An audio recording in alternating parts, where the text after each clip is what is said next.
Oh, oh, like I said, a little late, but right on time, baby. A little late, but right on time. Okay? Now, here's the thing. Are we going to crack open a classic Coke? Yeah, we are. Not sponsored, but can be. Check the business email in the description. Nom, nom, nom. All right. Now, I'm not saying I'm a hero, but if this was the movie, this would be the point in time where, when the hero is beaten and bloodied, you think they're done for, and they're crawling through the dirt, and the villain has taken off, kidnapping the damsel in distress, and the hero's just crawling and bloody, and the veins are popping, and it's just sweaty and dirty. That's me right now. Your boy's dragging, and I don't mean spitting fire at the Starks dragon, or the Lannisters, right? Dragging, but that's okay, because I'm not dropping out of this race. What up, y'all? Diosa, what up? Shot Simple, what up? Cyrus, Avaholic, what's up, Ruben? We are not. We're doing it live. We're not dropping out of the race. I'm dragging. Yeah, yeah. I was sleeping. That's why this is a little late. I posted on Instagram it's gonna be 7:40, but I woke up a little late. Took a little naparoo. A little naparoo. Your boy's dragging, okay? We're just not dropping out of this race. All right, Coca-Cola Classic, everyone. Not sponsored, but it can be. Business email in the description. All right, 25 more days. That's wild. That's wild. We'll talk about that a little bit later. Yeah, I don't have a whole lot of topics today, so if you guys want to throw stuff out that we can all chat about, please do. Um, I was definitely having I had a week. Okay, I had a week. I'm beat down from this past week. And I don't feel so great. I don't know if it seems like the vid is going around with some coworkers and stuff. So I don't. It doesn't seem like I got it, but I definitely haven't been feeling the greatest the past couple days. But I'm not dropping out of that race. Okay, I'm not dropping out of that race. I do need a blanket. That's right. Planning on going to any games this year? Go 49ers. What's up, Kevin? Yeah, I don't know what games, and probably not a whole lot of games. Um, actually, that we can talk about that too. The season ticket. I don't want to say drama, but the season ticket situation is not the greatest. We'll get into that first. First, I want to talk about Ricky, the fan on for the old dazzle dazzle. I just did have my AC on too, and the fans on too. So yeah, are you looking in my window? Sorry, as you guys can tell, sleepy dragon brain. I can't speak now. Can we talk about how awful people are on the internet? Yeah, the internet emboldens the worst of the worst. Dum dums like me can get on here with a microphone and just start yapping. Just start yapping. Thoughts on the coming NBA season? Okay, that's a good. That's a good one. Hopefully you're not sick. I hope not. I'm definitely. I don't know if I'm just tired from the week or what. Anyway, but that's all boring. Who cares? Okay, your boy's not dropping out of the race. That's the important thing. Doing any fantasy football? No, I don't really play fantasy football. Um, I already care about the game too much to then like have this whole other thing to care about. And um, it's I mean, I understand why people find it fun, but it's also like it's not I mean, it's fantasy. It's not real. So it's like I don't care if this one singular receiver I don't know. I don't know. It's just not. It's not for me, I guess. Jamie, what's up? All right. First of all, let's get it out of the way. Um, it's 102 degrees right here already. Ricky, Ricky, can someone say exactly how you say his name? Because I always thought just Pearsall, but some people say Pearsall. Pearsall. How do you exactly pronounce it? Because I hear it two different ways, and it's getting to me. Um, Obviously, we were very excited for him, especially with the Ayuk drama. We're like, well, we got this rookie. He's a playmaker. All excited, you know. What a crazy weekend thoughts over, just private equity firms to buy a piece of the team. I say Pearsall. Yeah, that's what I say too. But some people are saying Pearsall, like with an SH. And I don't get it. Pearsall. Okay. Yeah, I don't know. I just keep hearing it so many different ways. And I don't know. What is the Imaginarium? Is the Imaginarium a yearly event? I think the Imaginarium was a new thing, so I don't know. It would be cool if it traveled around, but I'm not sure if it's gonna be like a yearly thing or not. But it might circle back around. Anyways, there's no sh sound. That's what I thought. Why are some people saying Pearsall? And I was like, wait, have I been saying it wrong? Barry Saul? I just say Pearsall or Pearsall, something like that. Anyways, Natalie, what's up? It's 106 degrees right here, but he's not dropping out of his race. So anyways, obviously everyone's heard the news, but just in case, and for the time capsule of this live stream, he was in San Francisco, by Union Square, and apparently there was a robbery attempt. Now I keep hearing that he was possibly on the way to an autograph signing. I don't know if that's confirmed or not. I do know. I think he was at the Cow Palace earlier in the day. There's been a card show there this weekend, and I saw that he got a pin and stuff. So he was at the Cow Palace first, I think. Well, yeah, obviously he didn't go to the Cow Palace after he got shot. Ah. So, anyways, he went to the Cow Palace. Then he was there. He was walking down the street, I guess, and a 17-year-old kid, I guess, attempted to rob him for his Rolex, apparently. And I'm sure these details more is going to come out, and the story might change, and all this and that. Because whenever incidents happen, there's a million different stories that come out, and you gotta kind of parse through it and wait. What's up, Jake? I hope not. Also,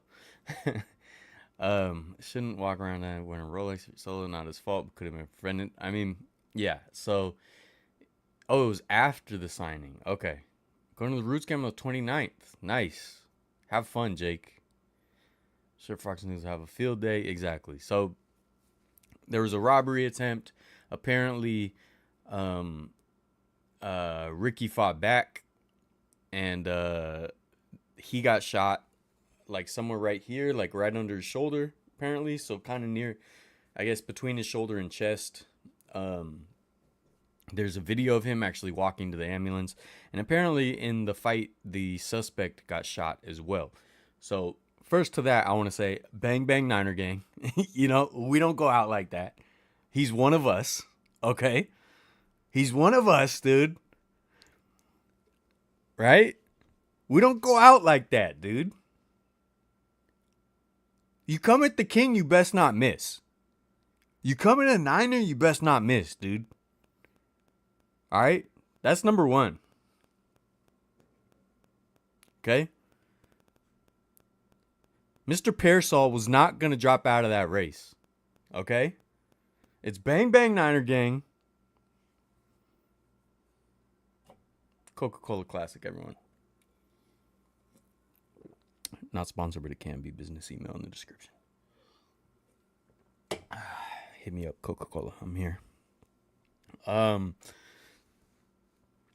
So there's a lot of aspects to this. First of all, it sucks. My initial thoughts. Oh, let me tell you guys my actual um my perspective of it going down. I knew about the shooting in Union Square, and I was actually assessing the road closures and whatnot for my day job. We were talking about it. We were looking into it. We're trying to figure out if we needed to do anything to avoid this area. Again, if you guys have watched the live streams, you know what I kind of do. Okay, so we were assessing the situation because we knew there was a shooting and a road closure near Union Square. But we were alerted a little bit after, so like it wasn't a huge concern for us or whatever, right?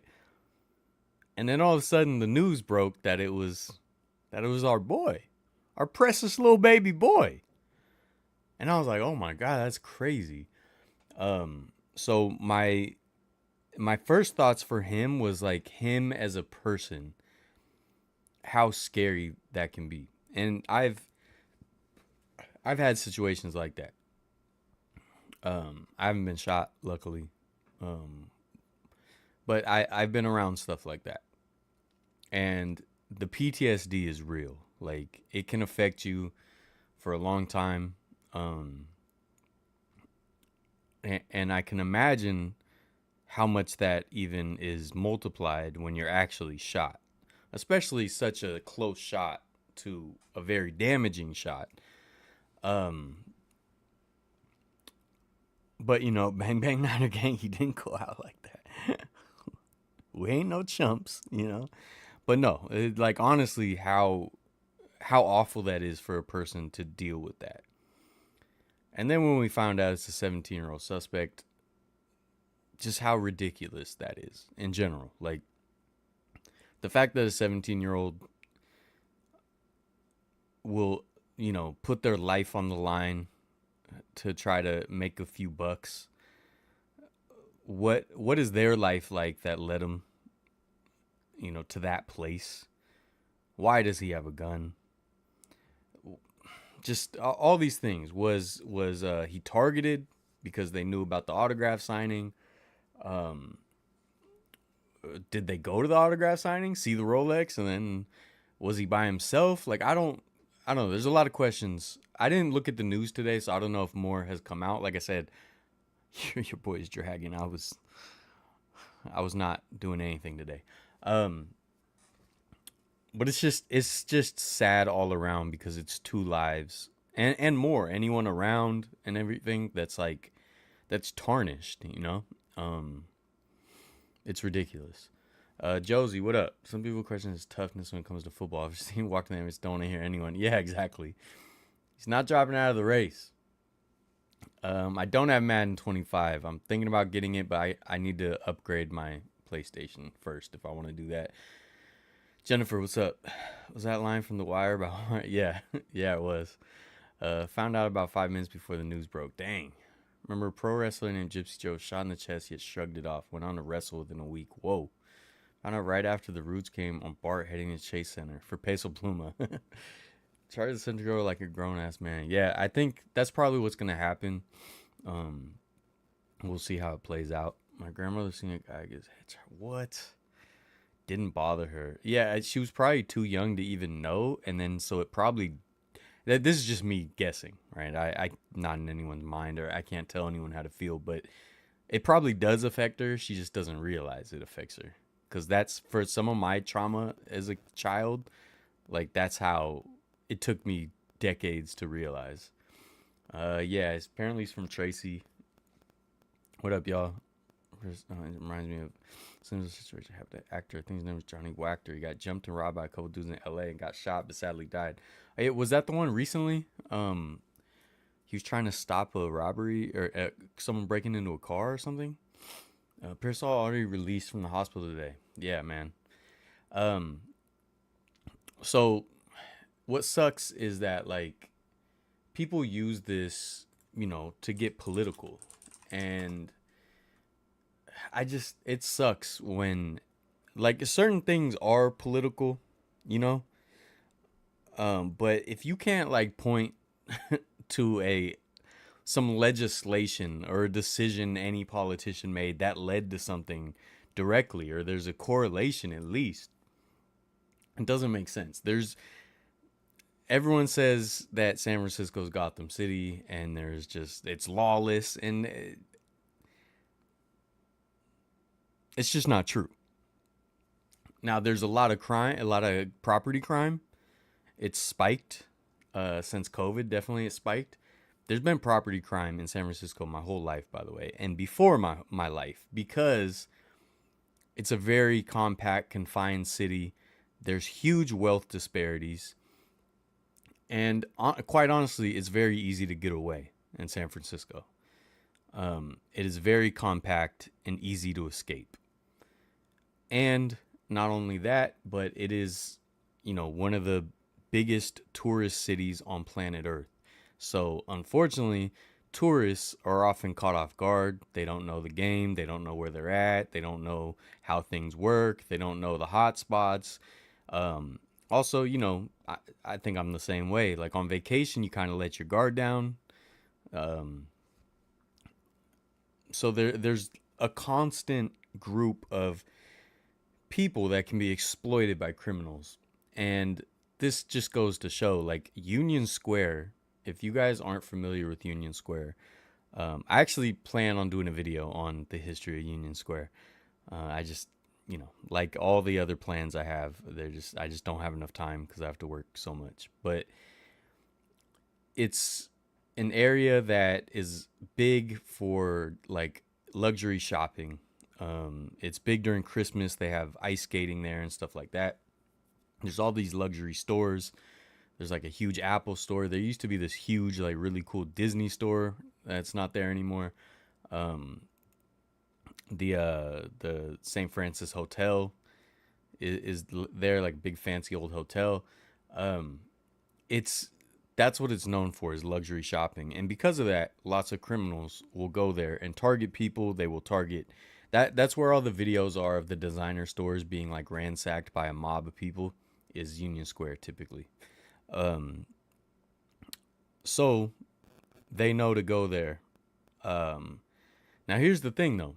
There's been a huge uptick in police presence in Union Square because of situations like that. And that is why this guy was probably caught, this 17-year-old was caught so quick. So it's actually an example of San Francisco doing a better job at stopping crime. Um, because there's a much bigger police presence there than there used to be. Um, Hold on, let me catch up on this. Let me ask you this: why are SF natives getting defensive when people bring up how things have gotten bad in SF? It's gotten worse everywhere. Union Square will make a great video. Situation just in case a young man walking the wrong path, deciding to be a gangbanger causing harm. The cable car going up Powell Street. Yep, Union Square where they put the big Christmas tree. Yes, it is. Yeah, there's a cheesecake factory there. The huge Macy's is there. Um, so that I'm gonna get defensive if you wanna if you wanna stick around. Um, the thing is, because SF is under a microscope for people that are bad actors or arguing in bad faith.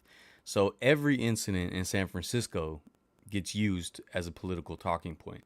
So every viral video of someone, stealing from a CVS, to some people becomes evidence of liberal policies failing or whatever. And the thing is, it's just the data doesn't support that. Like San Francisco is a pretty safe city, especially with violent crime. It's one of the safest big cities when it comes to violent crime. And property crime, like I said, property crime ticks up, especially in because there's so many tourist spots. Car break-ins are terrible, but they've actually been arresting a ton of people and criminal theft rings that go around doing that. Um, and San Francisco is always used as this example for a political talking point. Oh, the homeless is crazy. Well, yeah, because there's resources, there's empathy for homeless people, more empathy than a lot of cities. You can live there year round with decent weather. It's much easier to be homeless in somewhere like San Francisco or LA than it is to be homeless in Minneapolis or Chicago. So there's just, the thing is, there's so many factors uh, that caused stuff like this, but people are, they make such binary arguments, I guess, about it, which is what's annoying. Um, and when I guess when people defend it, it's almost like trying to excuse the crime. Like, no, nobody's cool with it. Like, nobody's cool with the crime, but it's really not that bad compared to other places. And but like you said, everywhere is bad, especially right now when wealth disparity is at the worst it's probably ever been in at least over 100 years. Maybe early 1900s it got really bad. Late 1800s with all the robber barons and stuff, it was really bad. But right now it's about as bad as it's been. And these criminal rings will come from all over the place. So like this kid was from Tracy. They will, capture like a group of basically it's like organized crime, and they'll be from Sacramento, Stockton, Oakland, everywhere in Northern California, and it'll be SF locals too, but everywhere in California, they know that you can go to Fisherman's Wharf and find a bunch of unsuspecting tourists and steal their iPads or whatever. And it's not to excuse it. Like, it's terrible. It sucks. But it is not, like, local politicians are never going to solve this problem completely. Unless they just made San Francisco a police state where it was just locked down. It was just like martial law. Like, other than that, you have to start at least nationally, if not internationally, because the number one cause of crime is poverty. And right now, poverty is growing. And so if you're out in somewhere in Northern California, I mean, you're what, Sacramento, right, JD? I'm not like just talking to you. Since you had brought it up. But I mean, you go to someone growing up that feels like they have no option, no hope out in, like, I don't know, somewhere out in the valley in like a pretty poor community. And they know that San Francisco's there with all the rich people, and them and their stupid teenage friends can drive out there and, like, steal some laptops from some cars and then sell those laptops and get some quick money. Those knuckleheads are gonna try it. And there's not really anything that local politics can do unless they just lock everything down. And the thing that I really wanted to say too is, like, San Francisco has always been wild. And it's really just a myth to say it's gone down the hill, like, compared to what it used to be. Like, yeah, that's all the comments you see is like, oh, San Francisco used to be great and now it's blah, blah, blah. San Francisco's always been wild. There's a great Anthony Bourdain episode he did in San Francisco where he's like, man, San Francisco is dirty. It is not Full House. And in the thumbnail you see this book, The Barbary Coast. This is all old crazy San Francisco stories. This is a classic book. It's all like gold rush era. San Francisco has always been wild, but it's always had, or it in the mid 20th century, there was definitely like this cleanup in some areas where it became the Herb Cain, Full House San Francisco. But if you know San Francisco, you know about Geneva Towers, you know about Double Rock and Sunnydale. San Francisco has always had problems. When I went to, my dad lied and said I had like a dentist appointment to get me out of school to go to the Super Bowl parade in 1995. We had to park all the way in Soma. Actually close to where Oracle Park is now. It wasn't there at the time. Classic Coke, everyone. Not sponsored, but it can be. Business email in the description. We had to walk all the way through Soma to Market Street. And like, I remember it was tent cities under the Bay Bridge. Like, the whole 80 was tent cities that whole way. Like, this is not a new thing.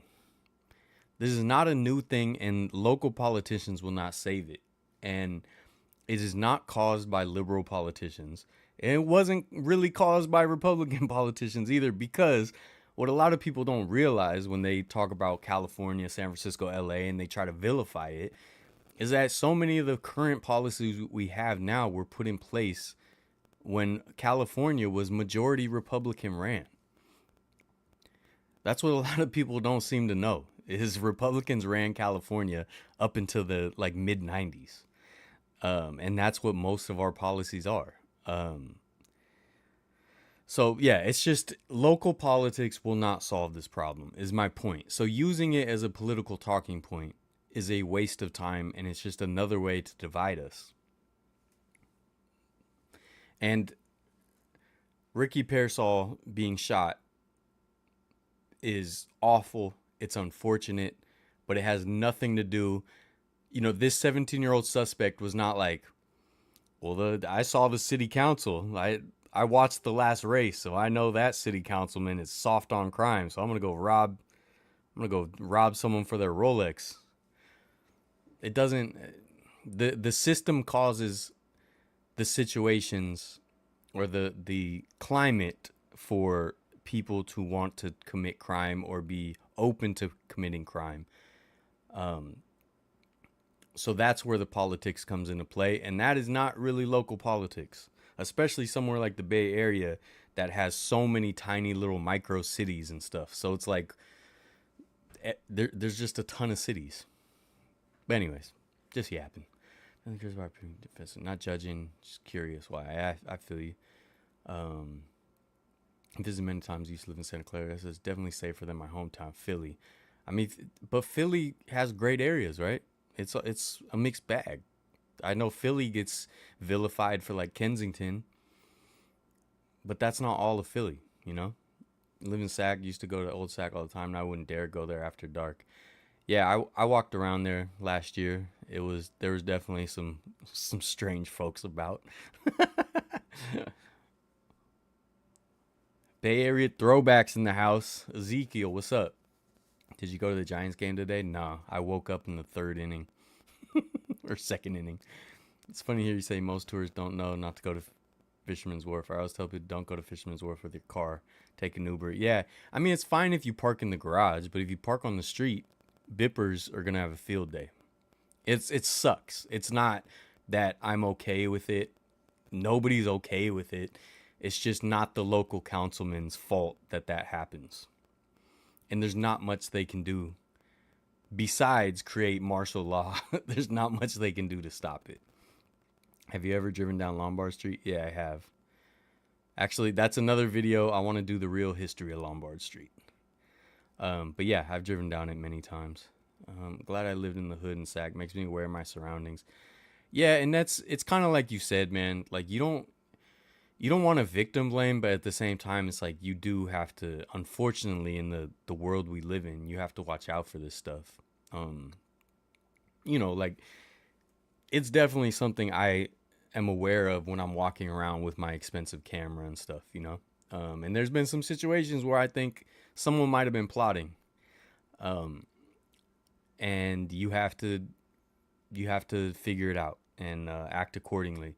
Now, sometimes when that's happened, it's happened a lot of times in different various places. If I can get out of there, cool. Another thing that I do, you know, my cousin actually talked about this, was just funny. My cousin Dustin, when he lived in San Francisco, and he used to have to walk through, anyone from San Francisco knows 16th and Mission is one of the craziest intersections probably in the country. He used to have to walk through there like at night, and he would talk about like just having headphones on and just having a stare like you're down to fight. And so one of the things I do, if there's no way out and I think, is this person, acting a little funny and I got this expensive camera equipment or whatever, and there's no way for me to just get out of there, I make the move. I confront. I will look at them and walk to, like, not walk at them, like, but like move towards them and look at them. And then some people are like, oh, does he know what I'm doing? Wait, what's going on? And it confuses them. So that's a tactic. If you can't if you can't get out of a situation, stand tall, stand your ground as much as you can. And some of the finicky little criminals, they might be confused. Because, you know, if someone's plotting on something, they're used to either people being unaware, just oblivious, which is like a lot of the tourists, or they're used to people being timid and scared, and that to them that's an easy lick. But if you look like, oh, you're up to something, oh, and then they're almost like, wait, does he know something? Wait, what's going on? Like, so that's one tactic you can use. I've had to use a few times. And always keep people in your, at least in your peripherals. 2 miles from Oak Park. Mozzie. He's a bust anyways. Get out of here. You have to do a video on Lombard Street. I've got to see that. Yeah, I want to. I've been meaning to. You know, there's so many I want to do. Even Taco Bell doesn't want anything to do with. What are you talking about? I just had Taco Bell the other night. The new Taco Bell just opened up right by my place. Pearsall also did what you shouldn't do. Just give up the watch. It's not worth your life. I mean, yeah, we don't know how it played out either, though. You know, I can't really judge what he did. I'm proud of the boy, though. I'm proud of our precious little boy. But yeah, I don't know how it played out, so I can't say how it. You know, like obviously, if the guy's 10 feet away pointing a gun at him, asking for the watch, don't like charge him. But like, you know, I don't know. I don't know the situation. Hey, Debbie. I appreciate you, Debbie. You're the best. Is it better to be loved or feared? I'm a sweetheart, so I want to be loved. I just want to be loved. You know, I just want to be loved. Philly does have some very nice but bad parts. You really have to watch out if you're white like me. I've gotten almost robbed like 3 or 4 times. But usually it's kids with BBs. Yeah, I mean, maybe Ricky thought they had a BB gun. I don't know. You know? But I just went on a rant. I wanted to shout out the Barbary Coast book for old San Francisco stories. You know, it's like, you know, a couple NFL players got shot and killed in Florida, but nobody's making that political. Sean Taylor got shot and killed in his house in Florida, but nobody's making that political. There was unfortunately a police officer. He was a school teacher and became a police officer like a year ago. He was just shot and killed in Texas. People aren't making that political. They're not, you know, saying that all the local politicians or the mayor are soft on crime. So it's just annoying. It's just annoying that, because it's literally, I know the game when it comes to vilifying San Francisco. I understand what they're doing, and it's successful. It's a very successful propaganda campaign. If you just keep repeating something, people just start believing it. People just will continue to repeat it. And then confirmation bias comes into play. So someone who hears San Francisco's Gotham City, if they visit and they see one homeless guy, you know, kicking over some trash cans, they're going to be like, oh, yep, it's true. But like I just told you guys, I was just in Alabama and outside of Birmingham, not even in Birmingham, but outside of Birmingham. There was homeless people begging at the entrance of every freeway on-ramp. And nobody goes there and films it and says, oh, Alabama's a failed state. It's just annoying because it's used as propaganda. And I know exactly what's going on. That doesn't mean that the situations aren't real. It just has way less to do with politics and it's more systemic than local politicians or the governor or whoever. And the other one I want to talk about is when they talk about all the viral videos of like people, like I said, the mobs breaking into the stores and grabbing everything and running out, or the CVS, and then CVS locks up all their deodorant or whatever. And they're like, oh yeah, because you can steal up to $950 and nobody cares. Do you know that that number in Texas is $2,500? California is in the top 10 strictest when it comes to retail theft.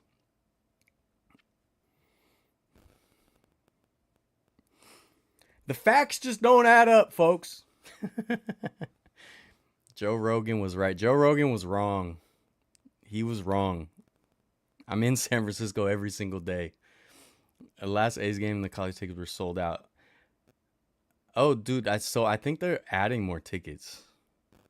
Which there was a whole like thing about it. There's a whole controversy that they're holding out. And then I know some people are trying to push to get them to open Mount Davis. I don't know if that was successful or not. 1 week until Trent better get in the building. He better, dude. We can't. Come on, Trent. Come on, Trent. We need one more run, baby. 1 month ago on the news, the A's said there were only a couple hundred seats left. Yeah, no, I think they're playing games with the tickets. San Francisco is the best city to step in human poop. Dude, that's nonsense, dude. That is nonsense. That's exactly what I'm talking about. You can't believe the hype, man. Can't believe the hype, Mitchell. It's not true. Like, someone made an app that tracks the poop, right? It's not sourced. Anyone could have submitted for the app. They show the poop map, which is over the course of years, all put together. It doesn't differentiate between pets, dogs. There's stray dogs out there, like, and it's not even sourced. So anyone could just say, "Yeah, I saw human poop." Like, it's not. And the thing is, was it Miami? It was somewhere like in Florida. They had a whole thing about like it was like a crisis of how much like homeless poop there was or whatever. And that's a red state. So like it's not, no. Sorry. It is nonsense. I am in San Francisco every day. It's a beautiful, wonderful city, and just like every other city, it has problems. But they are not it's not Gotham City, and it's not out of control. Okay? I've been in cities in red states. I've been in cities in blue states. I've been to a lot of different cities, and you see the same exact problems in every single one of these cities. It is a human problem. It is a systemic problem. It is a lack of healthcare and mental care problem. It is a wealth disparity problem. It is not a local city councilman's problem or a governor's problem. Like, yes, they should be trying to fix it. They should be trying to help. But there has been homelessness. There has been poop in the streets in ancient Rome and every civilization since Mesopotamia. There's been poop in the streets, okay? It is not a San Francisco thing. Anyways, yes, that's why we get defensive, because it's not true. In Colorado, there's homeless people asking to clean your windshields for money, although very little homeless people still. I thought it was interesting. I mean, it's very hard to be homeless in Colorado. That's the thing. The West Coast will always have a bigger homeless problem because you can be homeless and not die. Every time those kids ran, I was strapped. That's what I'm saying. I still love the city too much. So dead plants don't hurt the living ones. Dude, I love that. The dead plants don't hurt the living ones. That's a cool quote. Did you come up with that, or is that from somewhere? That's awesome. Yeah, Texas is up to $2,500 of retail theft before it's a felony. California is $950, and for some reason, the right loves to use that talking point. California is in the top 10 strictest when it comes to retail theft, but for some reason, that's become... Anyways, look, blue states, red areas, the big blue cities, they're all full of wonderful people, and we all have to deal with these problems. We all have a hand in these problems, and we should all have empathy, and we should all use our tax money better. Instead of giving tax breaks to the rich, how about we, build more housing, give more opportunities, have mental health facilities available. They don't talk about that. They don't talk about Reagan shutting down all the mental health facilities in California and selling off the land, do they? They don't talk about that. And both sides of the aisle had a hand in prolonging Vietnam War, which then caused a bunch of war veterans to come home with PTSD and then become homeless because it was hard for them to live normal lives and they got addicted to drugs while over there. They don't talk about that. They don't talk about Reagan shutting down all the mental health facilities in California. I can name a bunch of them. I've done a bunch of research on them. I've actually explored one or two of them, if you've seen my past videos. They don't talk about Pete Wilson running the state. My point is, it's not a political problem, it's a systemic problem, and we all need to actually address, like the old saying, instead of addressing the symptoms, we should address the disease. So the problem is, once people are homeless and pooping on the streets, or once people are already committing crimes at 17 years old and have access to guns, that's like, we already got the disease. We already got the disease. So we need to help support people from birth and build an equitable society so that less people grow up for 17 years and then want to go rob a Rolex off a 49er player. And that's not to excuse the 17-year-old. That's just the reality. We're never going to solve this if we want to wait until they commit the crimes and then be like, oh, what can we do? Or wait till someone is homeless and be like, oh, what can we do? Why didn't we start 40 years ago and prevent them from becoming homeless? Anyways, Coca-Cola Classic, everybody. Not sponsored, but it could be Coke. Business email in the description. Oh. All right, what are you guys talking about? Because I'm yapping. All right. A lot of California has an unfair reputation. Yeah, it's used as a political talking point. There's an app for that. There is.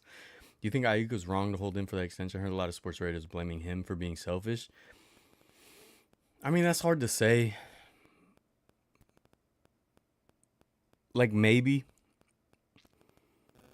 Maybe, but I can't say for sure because I wasn't in those meetings. I don't know exactly where his head was at. Because I want the players to get theirs. They're the ones bringing the majority of the value to the sport. So they should get a huge chunk of it. So I can't say he was being selfish if his motivation was to provide for his family for generations. I don't know. It's hard to say. Am I happy with him holding out? No. No, but I don't know. I don't know. Santa Clara 49ers because of reasons. That's fine, man. I've been to Seattle a couple times. I've seen possibly a bit more homeless there, and it's a wonderful city too. Yeah, I mean, all the West Coast cities. Portland has a homeless problem. They all have a homeless problem, but it's a systemic problem. That's my point. I think my comment about Arnold Schwarzenegger got blocked. I didn't see one. That's funny. I did not see one, Mark. Your Yankees got drunk. Yankee Kyle's in the house. 14-7. Who'd they play? Was it today where Aaron Judge struck out on a pitch right down the middle, and then they threw Juan Soto out at second for the double play? I saw that highlight or low light. Alviso 49ers. That's funny. I need to do my Alviso video too. Your boy just doesn't have enough time. Why has homelessness been such an issue for so long? Homeless people have been around since the Bible days. You'd think we'd figure it out by now. Because there's a lot of greedy people. First of all, for most of our history, human history, we didn't understand mental health at all, right? We still don't really fully understand it. So I think that's a big contributor. But also, we're animals, man. A lot of us we're greedy. So people on top, people that have the money, people who can, divvy out the money. To if we truly wanted to stop homelessness, it's a huge investment that would take generations to see the benefit of, and people just don't have the patience for that. So that's why, you'll see certain political seats, president, whatever, all the way down, you'll see certain political seats just flip-flopping. Like, let's do a Democrat, let's do a Republican, let's do a Democrat now, let's do a Republican now. And it just swings back and forth, so nobody can actually, like, have their policy sit out, because people will just get in, undo everything, get in, undo everything. There's just never a consensus. The rich people never want to, they're rich for a reason. They're rich because they have that greed in them. They don't want to, you know, they don't want to give that up to help some homeless people that they can vilify. Eat the rich. You're right, Natalie. 27 empty homes for every sidewalk poopers. That's not true, man. Reason why I'm majoring in psychology is to get more accessible mental health resources, for sure. I've had time struggling hard, and I can't get the sources I need because I can't afford it. So I think what a lot of people think about too. Well, this is kind of probably, this is a long time ago, so I don't know how relevant this is now, but like, um, with the mental health facilities shutting down, um, Reagan defunded like most of them when he was the California governor. Um, One of the talking points is basically about the abuse and the treatment that people would have in some of these facilities. And the truth is, a lot of times it was horrific. Um, you guys saw the Preston Castle video. That was a boys' prison, and the treatment was horrific.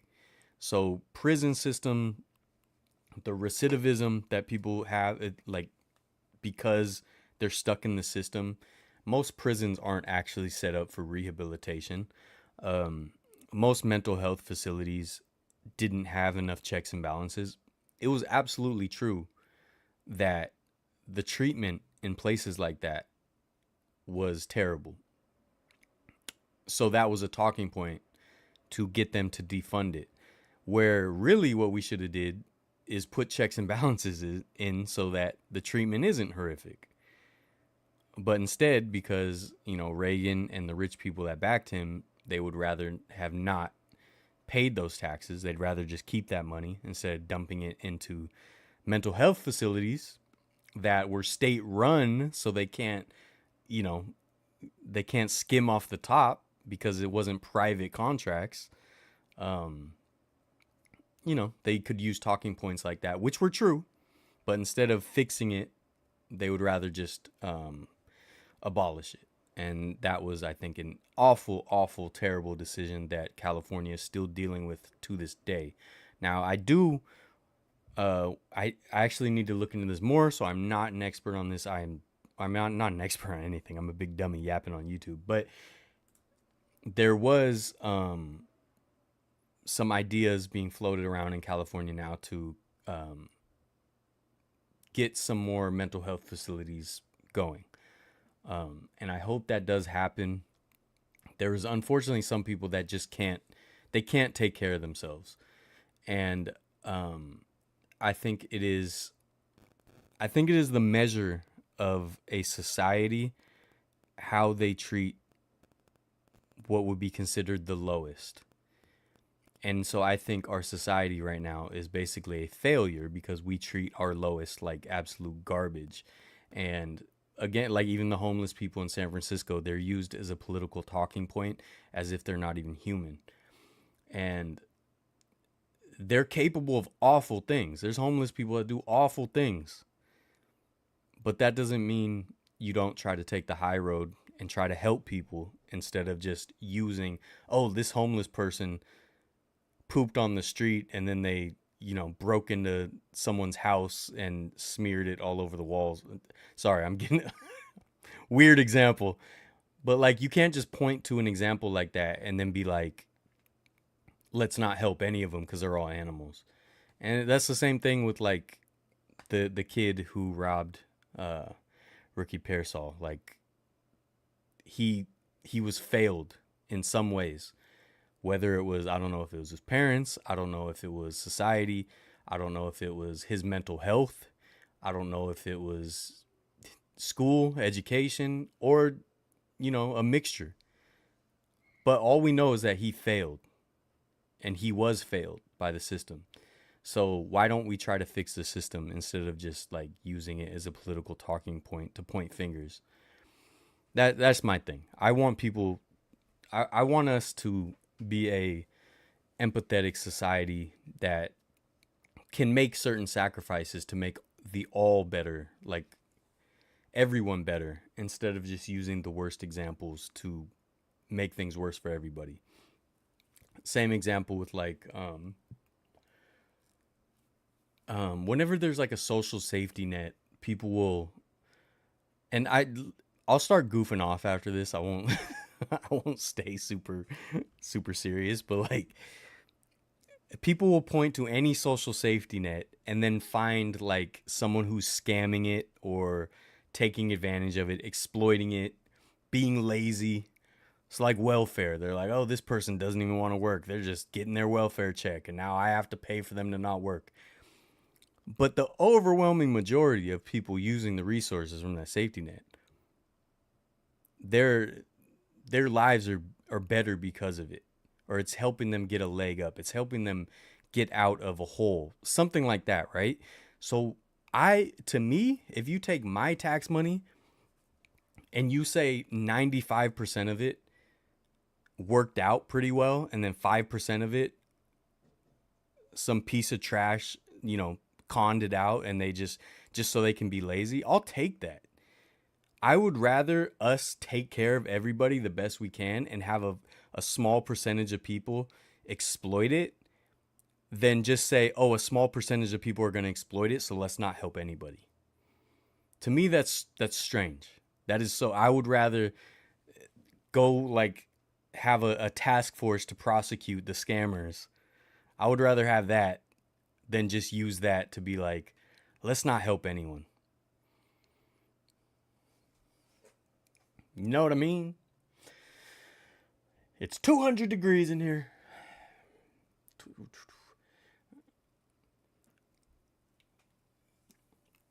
Natalie, I'm rooting for you. Came with that quote myself. Should copyright it. License to make some money. Just kidding. No, that's a great quote, dude. That's a great quote. Right again, make the Bay great again. I think one of my comments got blocked too. What, really? I don't have, if any of your comments got blocked, just for transparency, I have nothing blocked. I mean, you guys saw me air out family drama a couple weeks ago, and it's still up. I never took that down. So you guys know I'm all about transparency. I do not block comments, so it was an auto block, if anything. I don't have anything blocked. Vancouver has a lot of homeless people. Yeah, I've seen that too. It's another beautiful, beautiful place that has a lot of wealth disparity. Los Angeles is the worst city in the world about sidewalk poopers. I mean, I've gone to LA a lot. I've never seen poop on the sidewalk. I know it happens, but I don't even think it's like, all right, here's my last political type thing, and it shouldn't even be political. When they talk about like, trans people are coming out of the trees. They're going to take over and they're taking our children. I'm in the Bay Area. I barely know any trans people. Barely. I hardly ever see trans people. They're not swarming through the streets. So even if you want to be bigoted and hate trans people, they're not that big of an issue. It's a total distraction.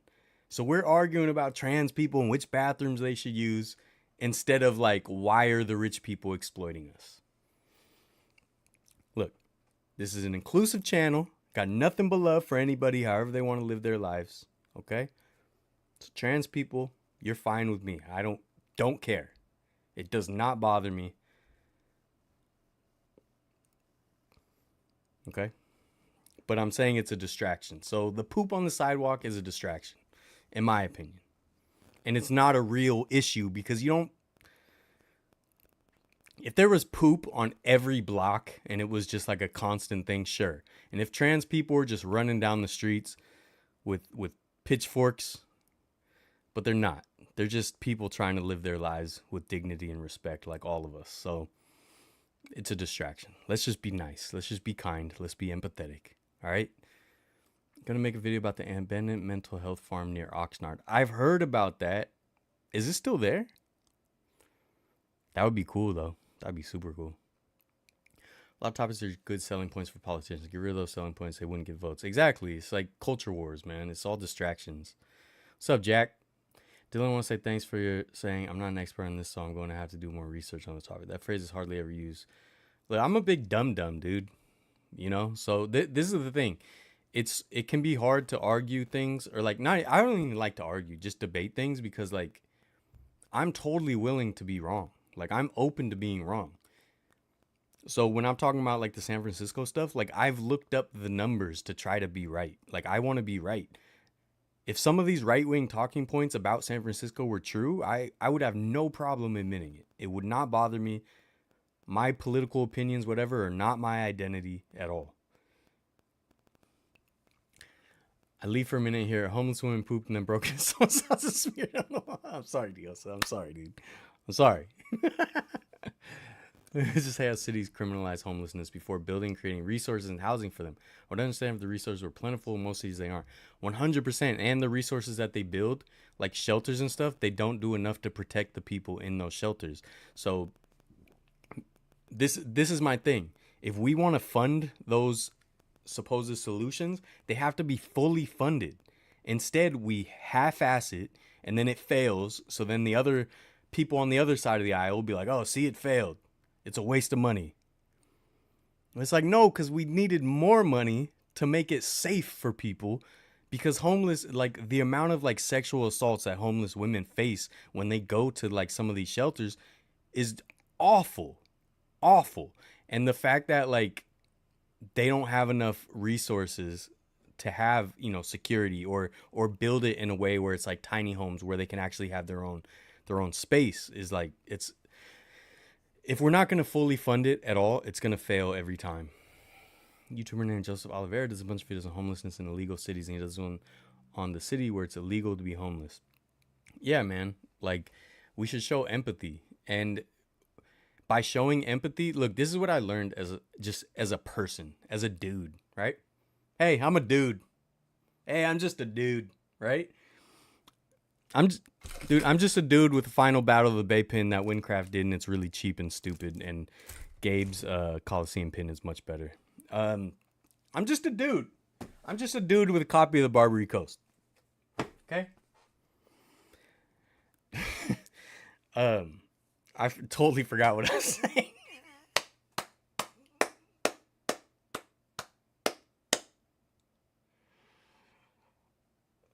I totally forgot what I was saying because I wanted to try to be stupid.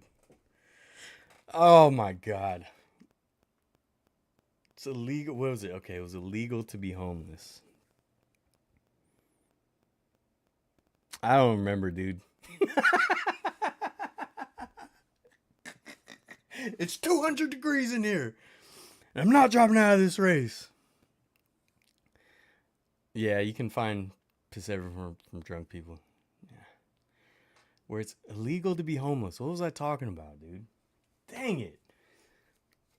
That's so funny. I wanted to be funny and grab props, and I forgot what I was saying. He's demure. He's mindful. 1 week until we kick the Jets. Yeah. I'm happy Ayuk's back. It's weird that it was just the same deal, but, you know, whatever. Stepped in poop in Seattle, Mark? Aw, man. Was it human? Mitchell, I hate that mindful demure crap. Tracy is famous for having a prison. Byron Hotel's right outside there. I did a video there. Thought about working for a homeless shelter to help. That's very, very noble of you. Just a dude who drinks Coca-Cola. You were talking about empathy, how you're human and literally have natural empathy. You said, "Yeah, I'm a dude." Yeah, I don't remember, dude. Maybe it'll come to me. Maybe it'll come to me. But I'm sweating. How many TDs for CMC? couple would be nice. Deuces Wild would be nice. Man, I hope we destroy the Jets. I hope we get this season started off with a bang. I haven't really been paying attention to the Jets though. I don't know how good they've been. But I did think they were going to be really good last year, and then 4 seconds into the game, 3 plays into the game. What do you think about Alcatraz? I love Alcatraz. Love Alcatraz. One of my favorite places. I don't like the meme. There's a lot of meme of like locals where they're like, oh, I know I'm a Bay Area local because I've never been to Alcatraz or whatever. Go to Alcatraz. It's cool. It's cool.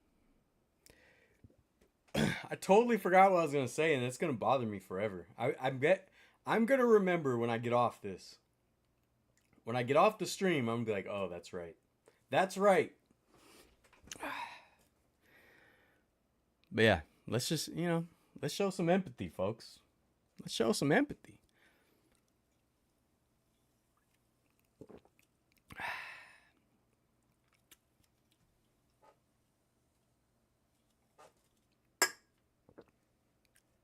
But yeah, I want my tax money to stop being wasted, and I want it to go to actual solutions. You know what I mean?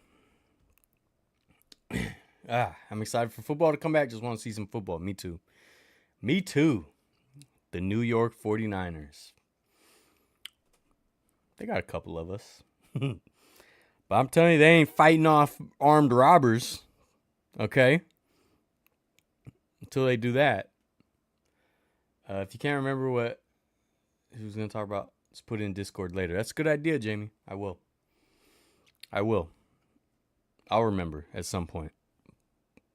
That's what happens, dude. That's a lesson. When you want to try to be funny, look what happens. It takes you off course, right? He's got light up ice cubes, folks. From Disneyland. I don't have empathy for Minshew. So we got at my job, one of my buddies. Actually, he was in the last video at the Battle of the Bay. He's a Raiders fan, and he thought I was mean for putting in that clip where I was making fun of him for being a Raiders fan and being a fake Raiders fan. Me, him, and this other guy who happens to be a Falcons fan, we've been going at it, and they've been going at it about Minshew, and it's been hilarious. Hilarious. But I like Minshew just because he's fun. So throw him out there. He's entertaining.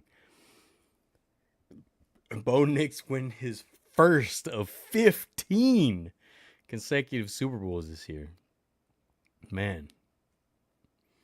How disappointed would you be if they win 14 in a row and then on the last play of the 15th Super Bowl they miss a kick or something? I'm excited for Monday night. Hope the Niners and Jets put on a good show. Josie, have a good time, man.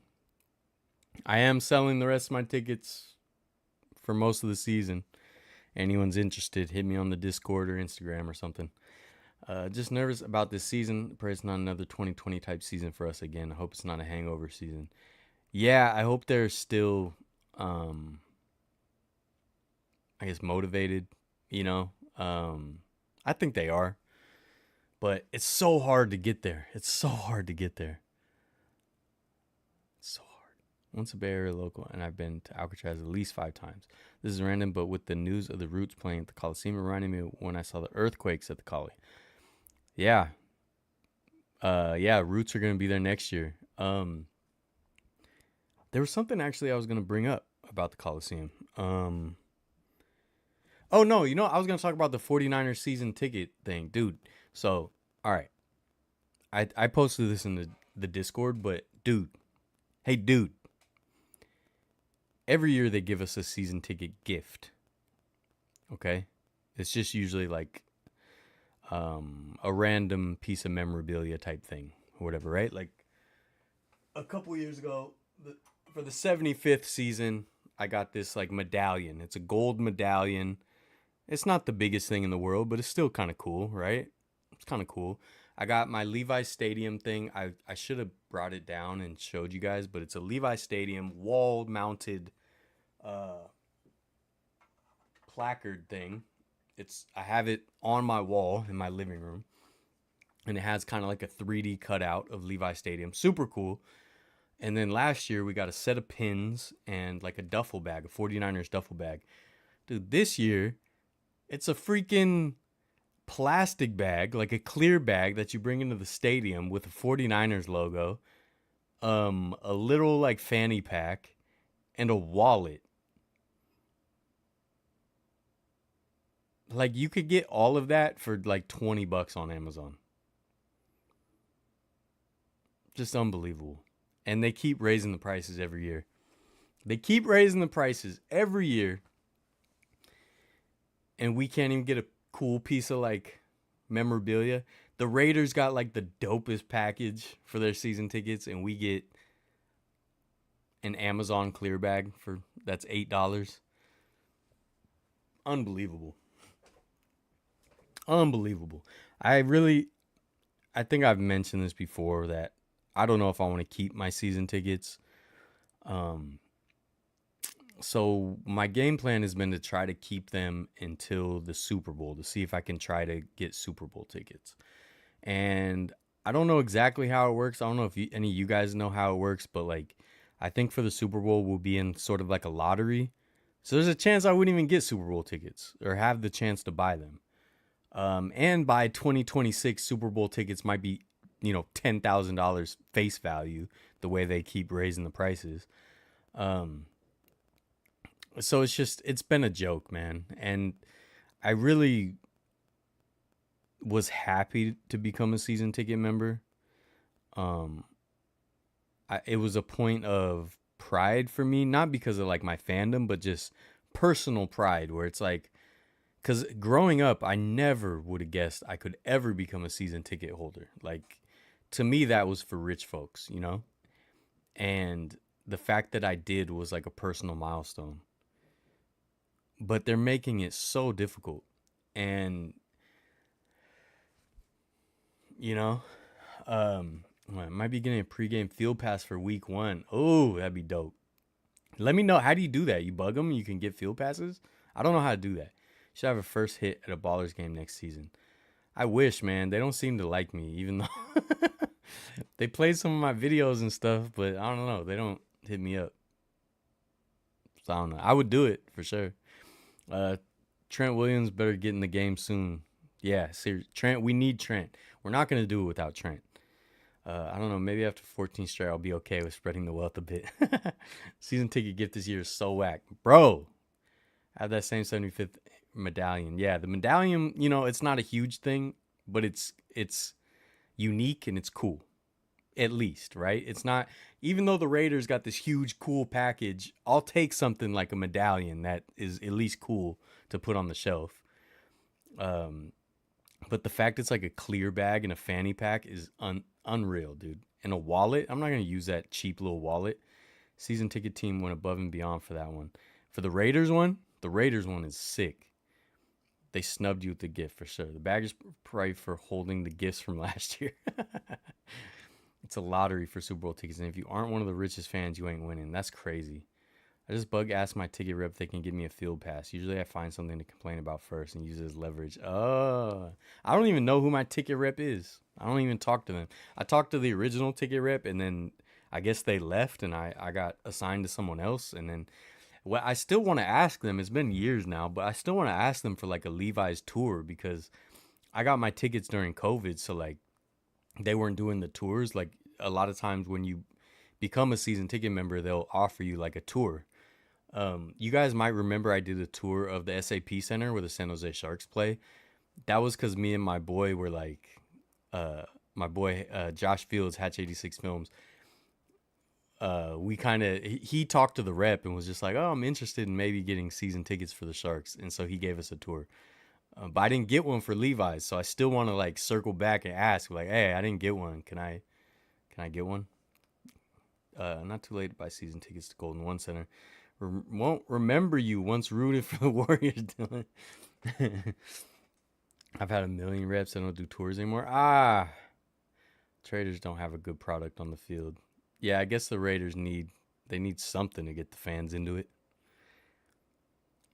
It's the least ballers could do considering you're basically a video team. I mean, no, I don't. They have other people that do most of their videos. I've like contributed some of the footage, and I did that hype video. It's actually on my channel. I uploaded it on my channel. So I haven't like they have other teams that do a lot of their promo stuff. So it's I don't do all their videos. Um, but I am. Wait, did we even talk about it? Was that before last week? That the Ballers did their community fund, and I bought in. Gabe bought in. Who else bought in? Um, so yeah, I'm the owner of two pro sports teams.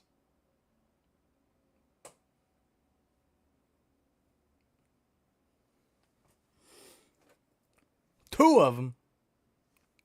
Um, but yeah, I mean, look, if the Ballers invite me to do stuff, I would definitely want to do it. Um, I said last week I wanted to get one of the free Ballers tattoos. I would have did it, but I was working. I just work so much. I work so much that I don't have a life. And then when I'm not working, I'm either editing or trying to like recuperate. Back when the A's gave a poop about the fans, I got a tour of the Coliseum when I became a season ticket holder. Yeah, that's cool. See, I didn't get one for the Niners, but yeah, the thing is, the other thing I was gonna say about the Niners tickets, like, um, they do flex pricing on us, which just does not seem fair. And here's the thing, like, the whole game has changed because of like the apps and stuff, I assume.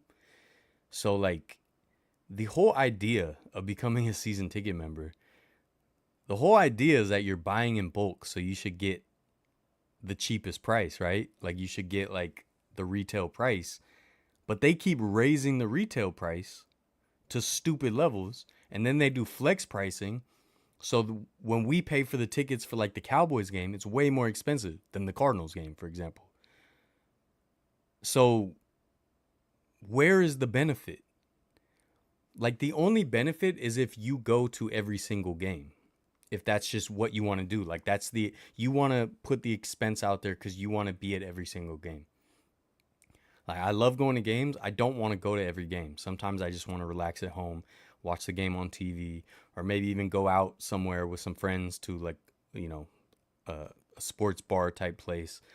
So I don't want to go to every game. And so the benefit is supposed to be I'm willing to pay for the whole season, and then I should be able to make a little bit of my money back selling the tickets. And the thing, I'm not trying to price gouge at all. I'm just trying to, keep the ball rolling. But they raise the prices to so much that that's like pretty much impossible. I pretty much have to sell the tickets either at face value or literally like for the preseason game we get charged for that. You have to sell it at a loss. Like it doesn't nobody pays the retail price for that. So you literally have to lose money on this preseason game if you don't want to go.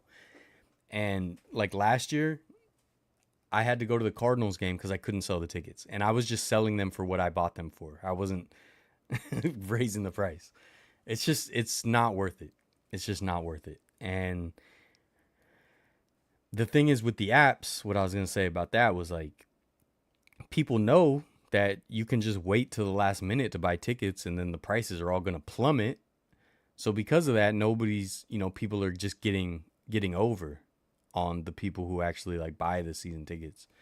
So it's just the whole system's rigged against the season ticket holders, in my opinion. Yeah. I don't know if Caleb Williams is gonna be good. Mitchell, you think he's gonna be good? All I want is a 49 season ticket members hard paper tickets. Yeah, give us a box with the tickets and give us some pins or something, dude. Like I was totally happy with the set of pins. Like give us a cool season ticket holder pin or a set of pins. Like what would be super cool is like a set of pins for every home game. For football it makes sense, 8 home games. Who's a bigger rival with the 49ers, Saints or Bears? I mean, It was. I mean, well, the Saints were in our division for a long time, so I don't know. I mean, I don't consider either to really be a big rival. They've raised prices every year except for 2020. Yeah, it's to an absurd level. Curious about what type of work you do. I feel like you might do something with software. You're like some people I work with in cybersecurity. Not really. I don't like to say too much. I'm in management now, basically, but I work in the autonomous industry, but I don't do like coding or anything like that. Um, it's a tax write off for business. Yeah, that's true, but you know, I don't want to game the system that much. And plus, like tax write offs, you don't see a huge benefit. It just lowers your taxable income. Bears kept us from having a perfect season. I mean, that's true, but that's, one guy so long ago.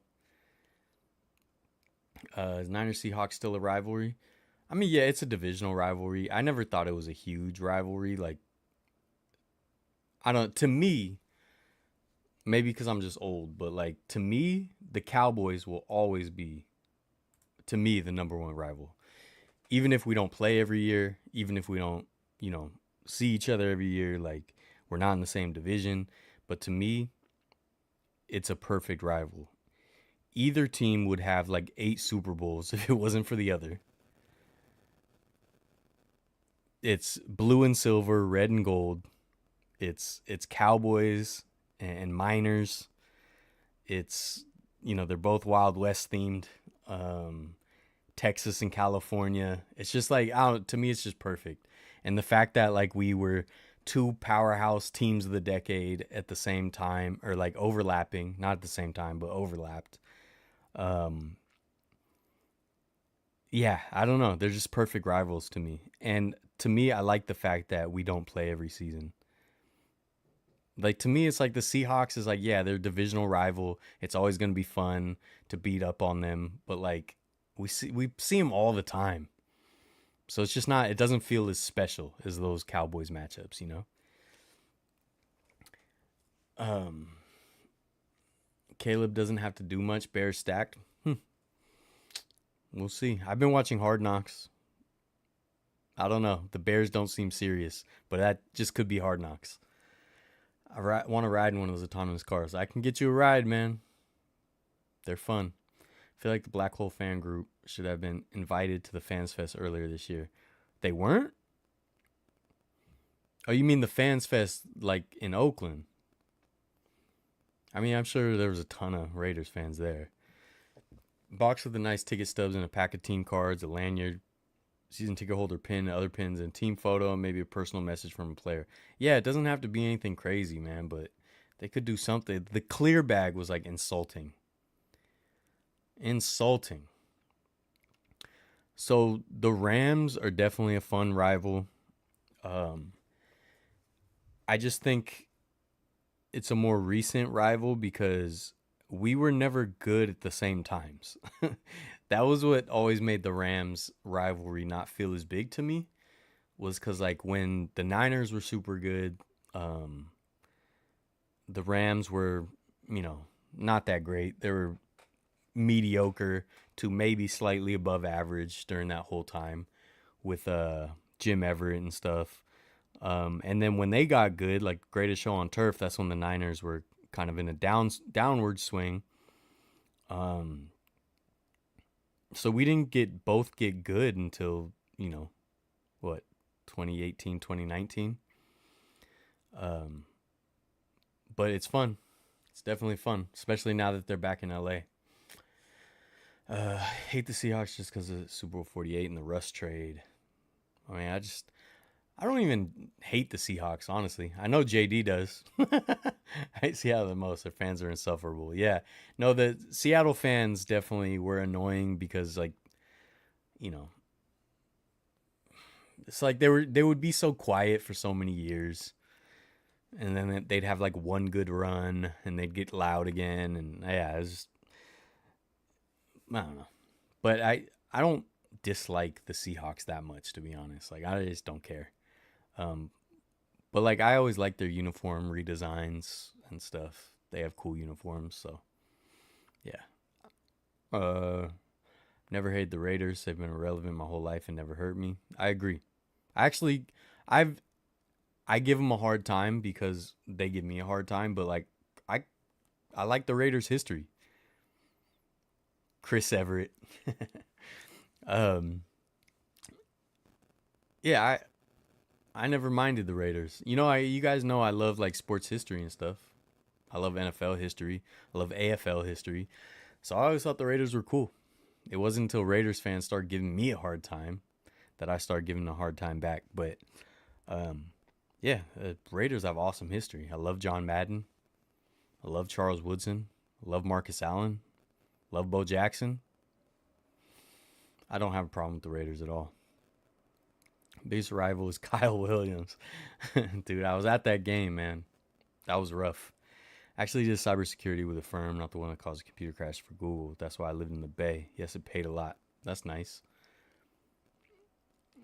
What's your favorite bobblehead in your collection? You guys should know the answer to this.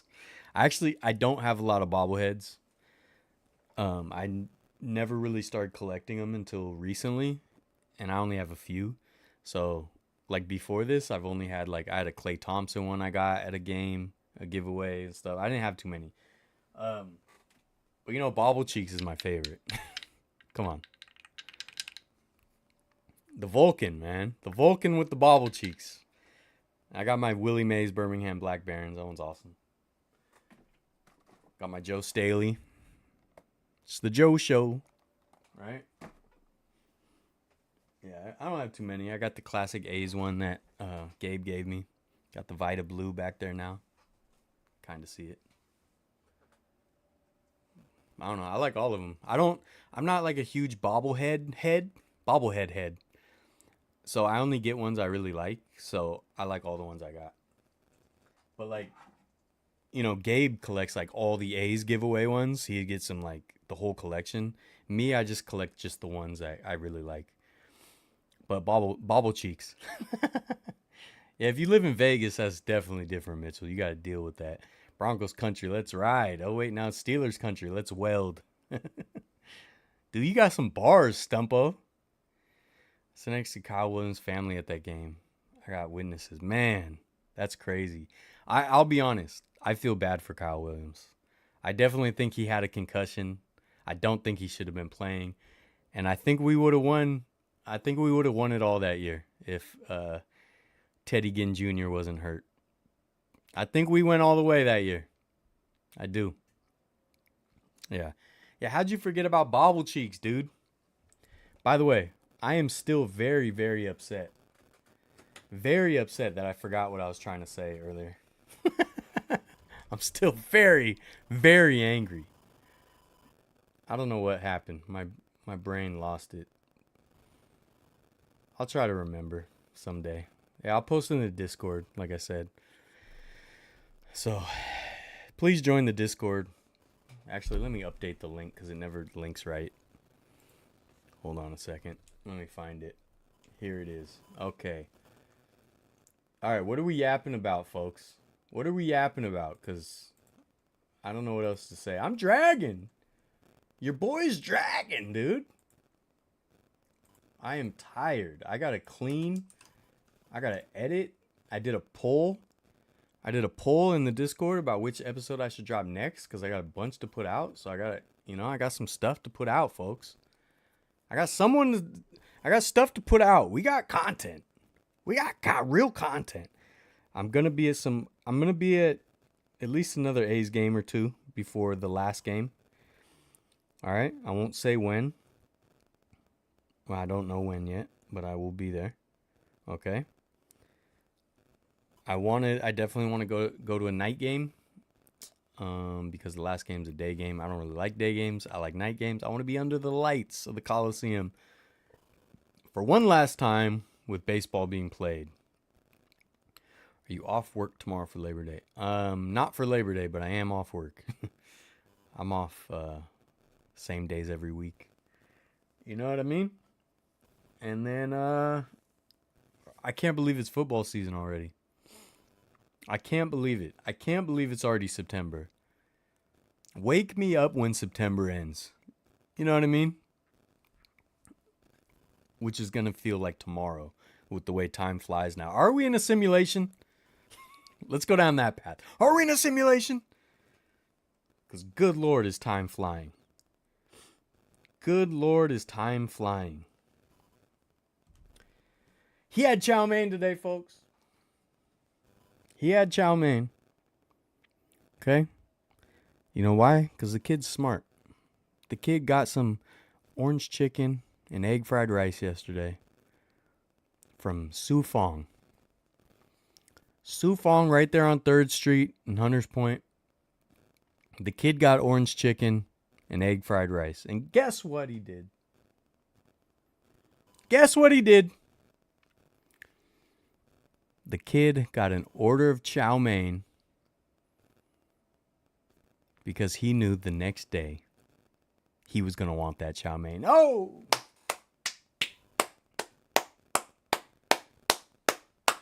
Every once in a while, he makes a good decision. He makes a good decision. You know what I mean? Where's Gabe? I don't know. Where is Gabe? Someone hit up Gabe. We're worried about you. Hey, do you guys play the game of like just naming random old players?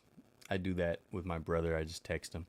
Like, hey, I hit him the other day. I was like, wait, hey, what do you think Amani Toomer's doing right now? You know?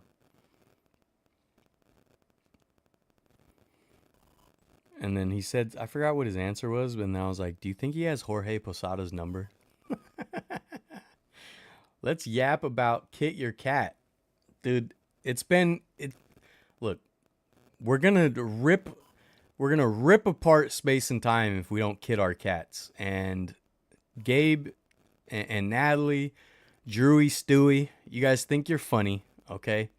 Jenny, you guys think you're funny. It's not going to be funny when the entire earth is on fire and the Dementors are eating our souls or whatever. Just saying. Probably editing his new vid. Probably. July seemed like an entire year itself. Did it? What'd you go through in July, man? He's here with me, but he's going through an emotional roller coaster. Oh, Gabe, we love you. Should have ordered some chow mein so you'd have it for later because it did me right, I'll tell you that much. Woo! Gabe, don't drop out of the race. We all got your back, dude. Gabe, we got your back, dude. And this is coming from someone that has gel hand sanitizer that he took from an airplane. Or, no, this is from an airport, not an airplane, sorry.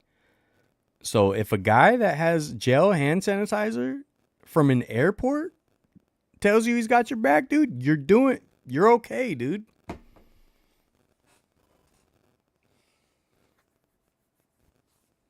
You're going to be all right.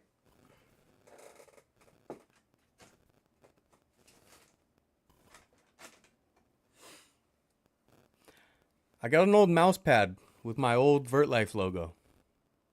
And yeah, it's dirty and gross. But that's how you know you can trust me, Gabe. You're going to be okay. We got your back. We love you. Okay? And go for a long period of time without a historical event in my lifetime. For sure. We need a couple boring years. Preferably with some, a couple parades down Market Street or something. Probably paid a fortune for the hand sanitizer since you got it at the airport. Exactly. And that's how you know. That's how you know what I say is real. It's a real deal. Here's an old school 49ers patch. I had this bad boy on a clear bag. Okay, has some glue on it still. Had this on a clear bag for 49er games. This is cooler than the clear bag they gave us as season ticket holders. Okay? Now, it fell off because the glue didn't hold. Luckily, I saw it and I didn't lose the patch. But this patch is cooler.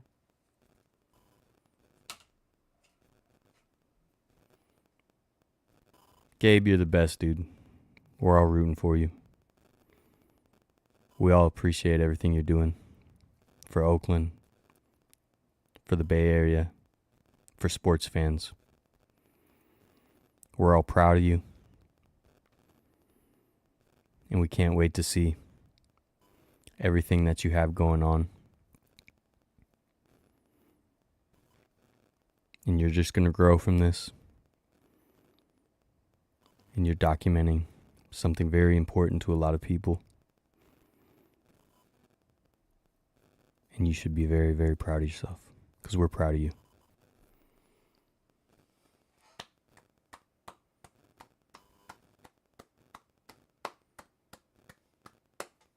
Okay?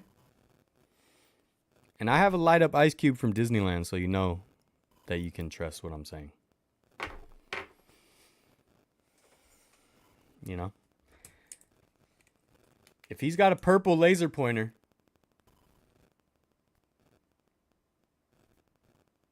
then you know it's real, dude. Then you know it's real. So anyways, what's going on in the world? Hey, at least I've been yapping, dude. I was worried about today. I was like, am I even going to want to talk? Like I said, your boy's been dragging. Oh man, I wish I could play. I thought I left the funniest voice memo for my brother the other night. I need to remember to like record that and play it for you guys because I was proud. It was hilarious. And it had nothing to do with Amani Toomer and Jorge Posada. But it could have.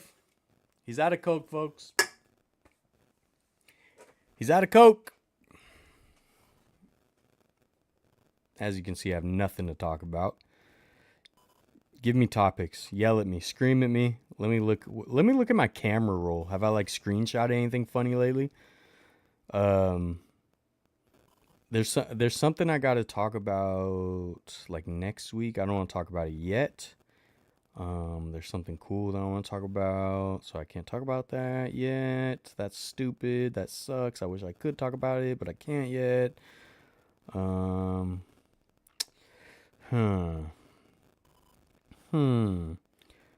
I posted a really funny video of this guy walking like Tupac through Vegas. That was really funny. It was beautiful in San Francisco last like week or so. It's been just amazing weather. I got some Taco Bell gift cards, so we're doing good on that front. I showed you guys the House of Prime Rib photo last week, so that's done for. There's nothing else there. There's no more juice to squeeze out of that rock. You know what I mean? Thank you to everyone that watched the Final Battle of the Bay video. That was, I don't know, actually, I didn't talk about that yet. For some reason, folks, that video was so hard to edit. I was going through it editing that video. And I don't know why. But, you know, it's done. And I'm proud of it. I like it. I do like it. And I'm proud of it. And I like it. And I'm proud of it. And I did it. And it's done. And I'm proud. But man, was it hard to edit. Yeah, I don't know what else to talk about. I feel like I didn't say enough today, though. I feel like I wasn't entertaining. And I was thinking about what else I could yap about and make fun of myself, but I'm crashing. I'm crashing. Oh, your boy's bleeding out. You know what I mean? I've been shot. I'm sliced across the chest by like a big razor claw from the villain. And I'm crawling through the desert trying to save the damsel in distress. That's where I'm at right now. That's the part of the movie I'm at. I'm dragging. Oh, he's dragging. All right, I'll be at the Oakland Coliseum soon. I won't tell you when, but I'll be there soon, okay? So if you guys are at the Oakland Coliseum, I will be there. I can't find anything to talk about. Next Sunday, we talking football. Yeah, for sure. That'll give me things to yap about. Time has went so quickly since COVID. Can't believe I'm starting near being able to retire. Good Lord, dude. You're doing good. I'm never going to be able to retire, so I envy you. You probably paid a fortune for that hand sanitizer. I already read that. Gabe's a Cowboys fan. He was joking, I think, I hope.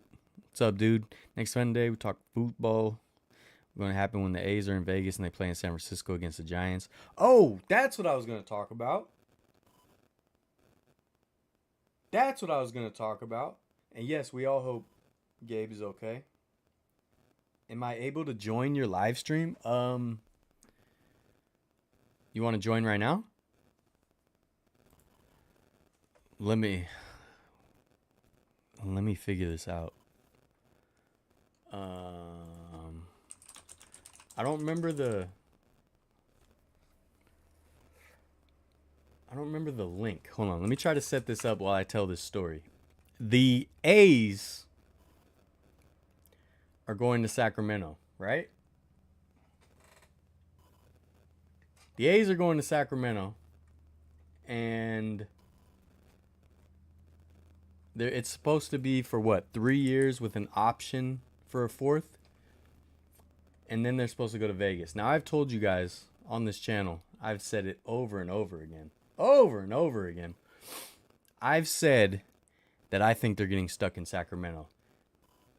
And guess what, folks? The Sacramento mayor just said she wants to get a major league ballpark built along the waterfront. What else is along the waterfront? Sutter Health Park. So,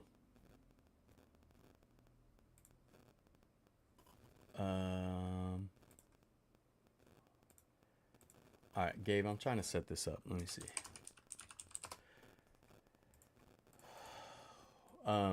So yeah, the Sacramento mayor has said that she wants to build a major league ballpark there. So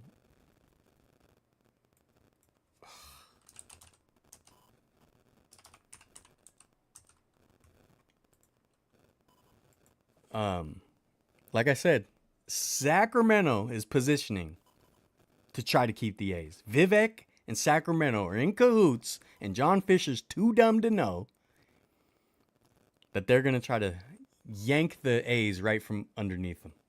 Gabe looks like a depressed puppy in every single video he has made. That doesn't seem nice.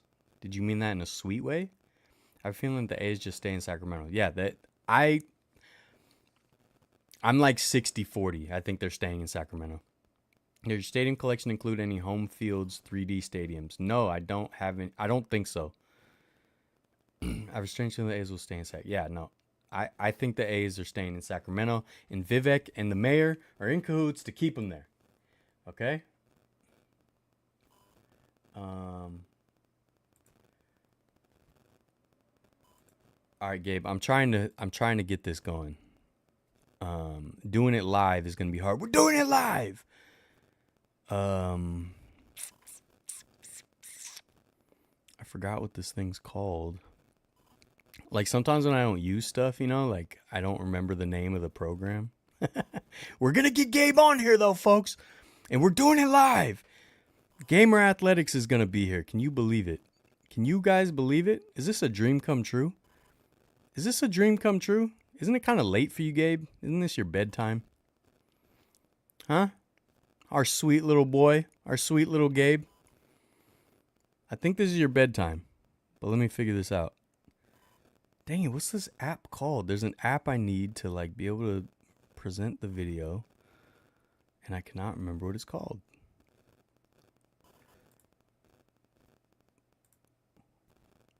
Yeah, look at what a mess this is. All right, how do I figure this out? Nope.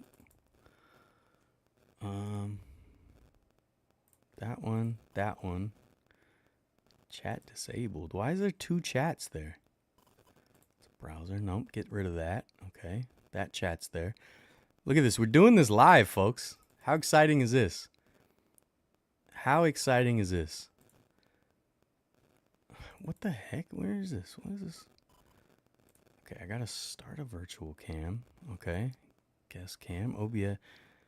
What the OBS? What is going on here?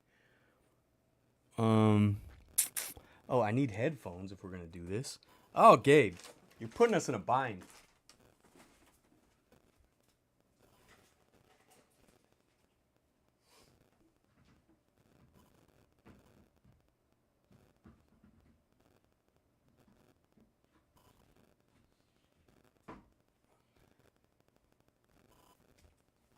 All right, went to get headphones, and I also got this. Here's the season. Sorry, I left it all ugly. But look, here's the season ticket thing. I just grabbed it off the wall while I went to get headphones. So it's like 3D. It's a cutout. It's hard to tell, but the Levi Stadium is cut out. This is way cooler than a clear bag. Like, what are you guys thinking, dude? Anyways, it's 200 degrees in here. It's 200 degrees in here. All right, let me get some headphones on. Hopefully I can figure this out. Anyways, yap at me, folks, while we get this going, because this is real life stuff going on here. This is real life stuff. Okay?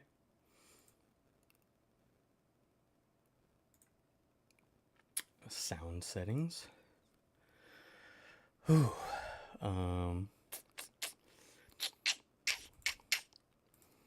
Okay.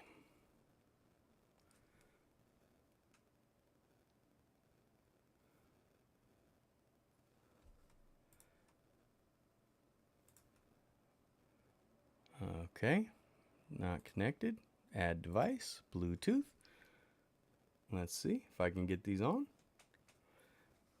Unknown device. That's not it. Maybe if I put them back in. All right, we're struggling, folks.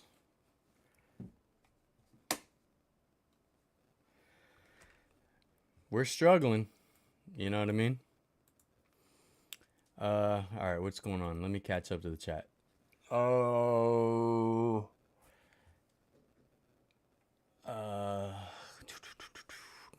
No, I will not know how to feel. Terrible, sad, or mad. Yeah, Dioso, that's going to be a tough one for A's fans. Baseball in 120-degree weather is stupid. Consider the Bay Area. I know it's not on the coast. It's pretty close to the Bay.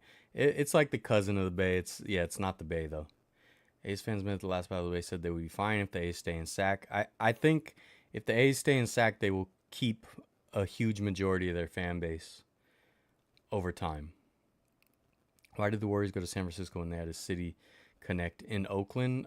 They just wanted the big fancy arena. Just use Discord. I don't know how to do that. Baseball. It's Labor Day. Doesn't have bedtime today. Oh, because the Warriors have a right to play anywhere in the Bay Area. Still got to go work on Labor Day. The Warriors moved from Oakland to San Francisco. As much move. Me too. I got work in the hospital, so we never closed the school. Wait up. So I mean, 49ers drop out of the race. I'm not dropping out of the race. Okay, well, since the stream will keep Gabe coming, I'm going to drive home. Be right back. Wait to hear about those struggle sesh. Okay, I'm trying to get my Bluetooth connected because otherwise I won't be able to hear Gabriel. Okay. We need to hear Gabriel. There they are. Okay, connecting. Audio connected. There we go. Okay, cool. There's that. Okay, those are connected.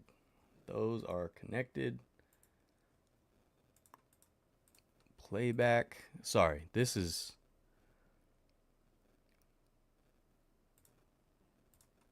I don't know how to get the sound on these though now.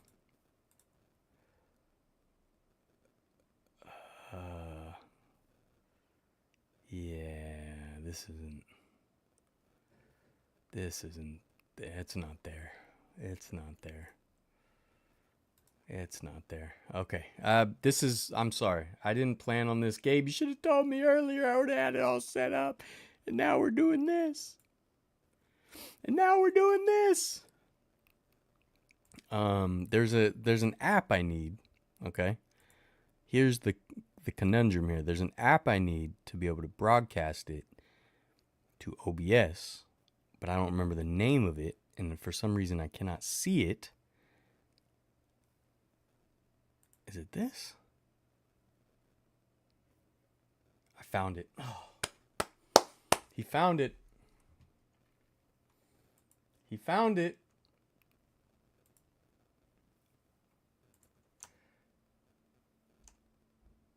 but it's not showing me for some reason.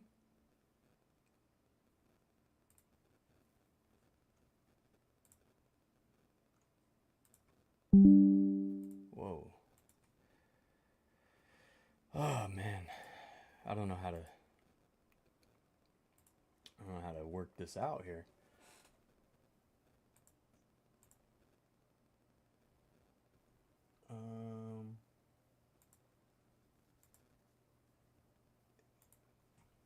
I know this sucks watching me try to set this up, but I'm trying.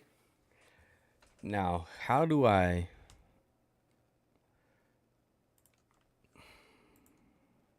you know, it just doesn't. It's unraveling, folks. I think I figured it out.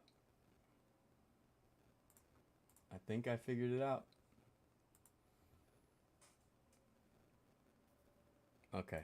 Gabe, I'm sending you the link in Discord.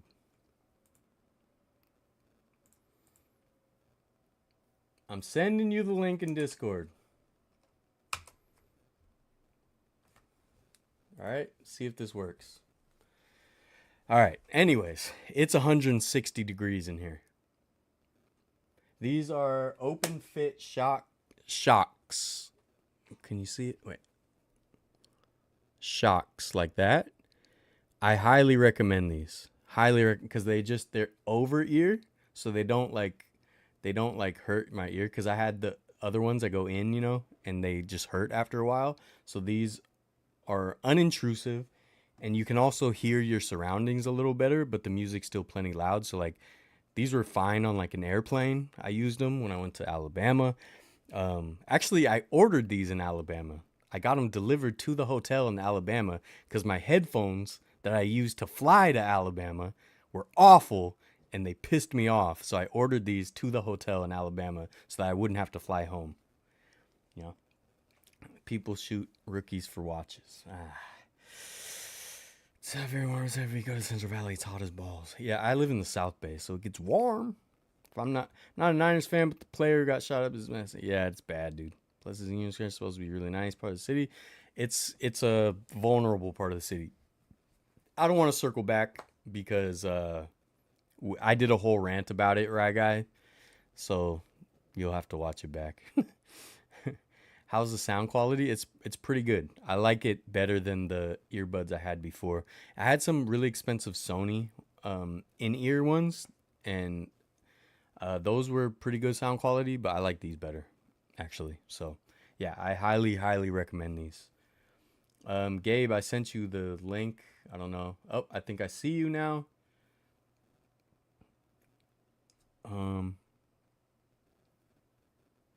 I cannot hear you though.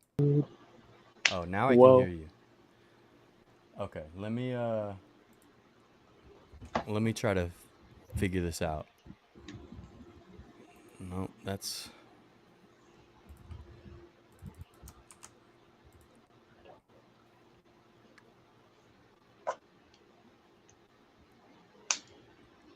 Let's see if this works.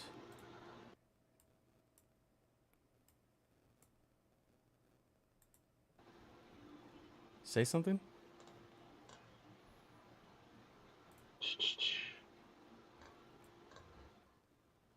Can you say something? Can you hear me?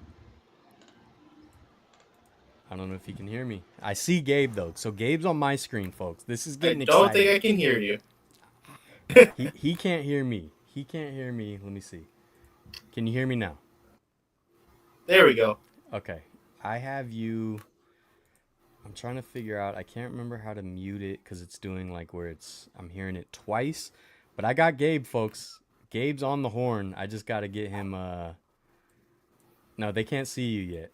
So you're only waving at me. They can't see me. No. All right. Well, I think this will work. Oh my goodness, dude. Is that him?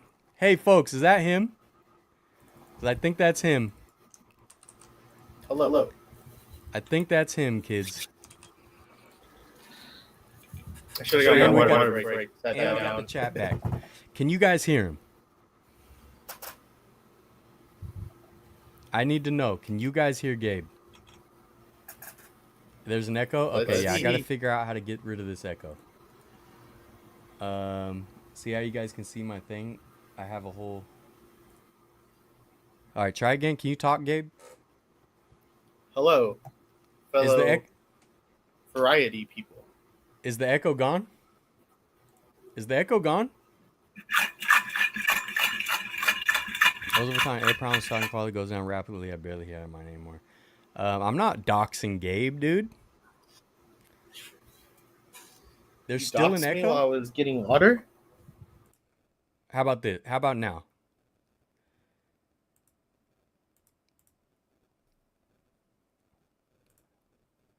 Gabe, can you talk? I'm trying to get this audio working and you left.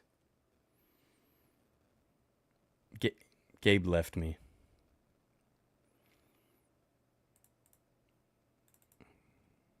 Gabe, Gabe, Gabe ran away.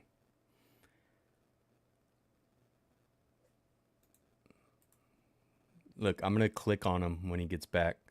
So he decided to get water now. I'm getting water too then, dude. You guys hang out.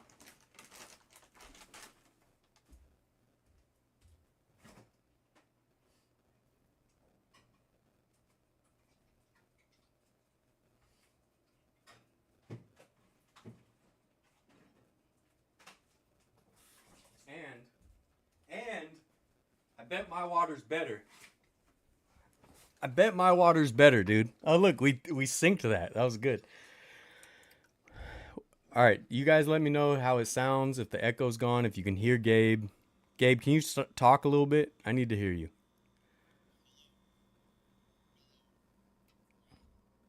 I got Waterloo raspberry nectarine. I don't think you're messing with me. I don't think you're messing with me. All right, hold on. I need to see if this is working. Oh, you're really quiet.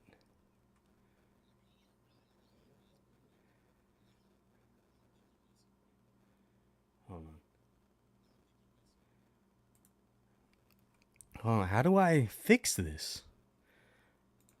All right, what if I do this? What if I do this? All right, can you talk now? Hello. Is it still echoey for you guys? Yeah, How I'm about trying to. now? Can you hear me now? Hold on, it wasn't on your end. It was on How my about end. now? It was on my end. So Can you don't hear mess me with your now? stuff.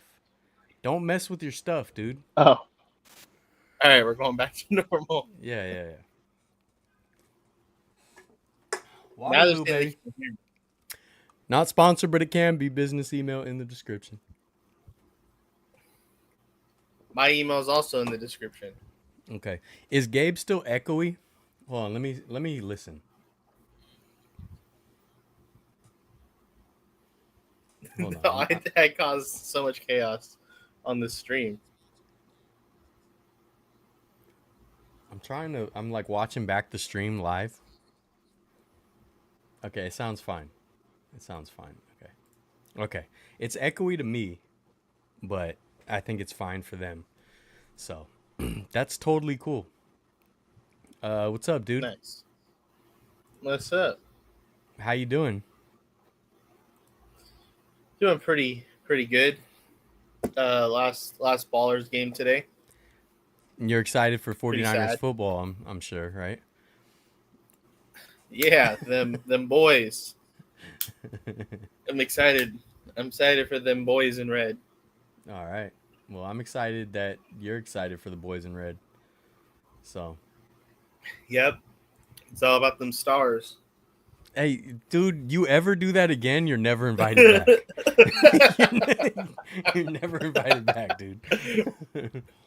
Why not? Because.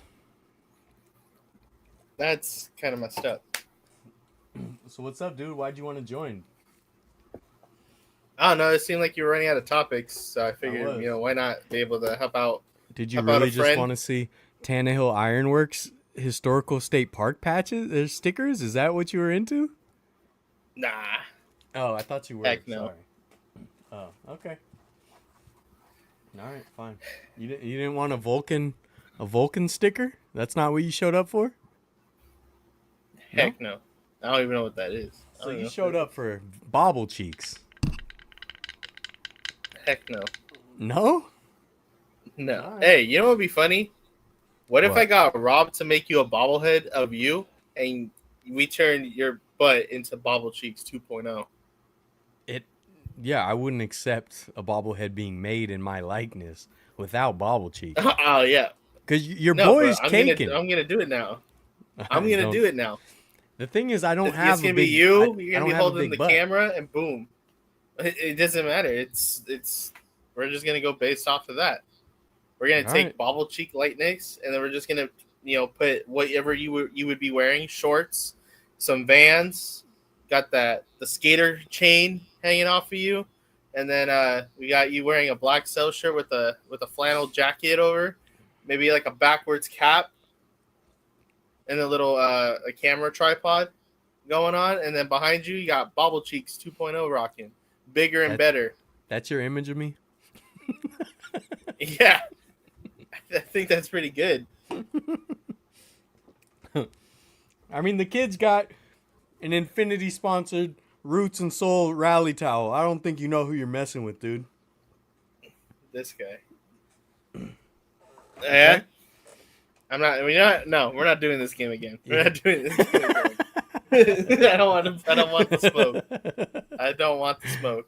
I ran out of stuff anyways, so that's fine. So how was the Today Ballers was game? cool. Yeah, talk about the Ballers. Well, they were yesterday. They lost 13-2. It was a pretty bad game to witness.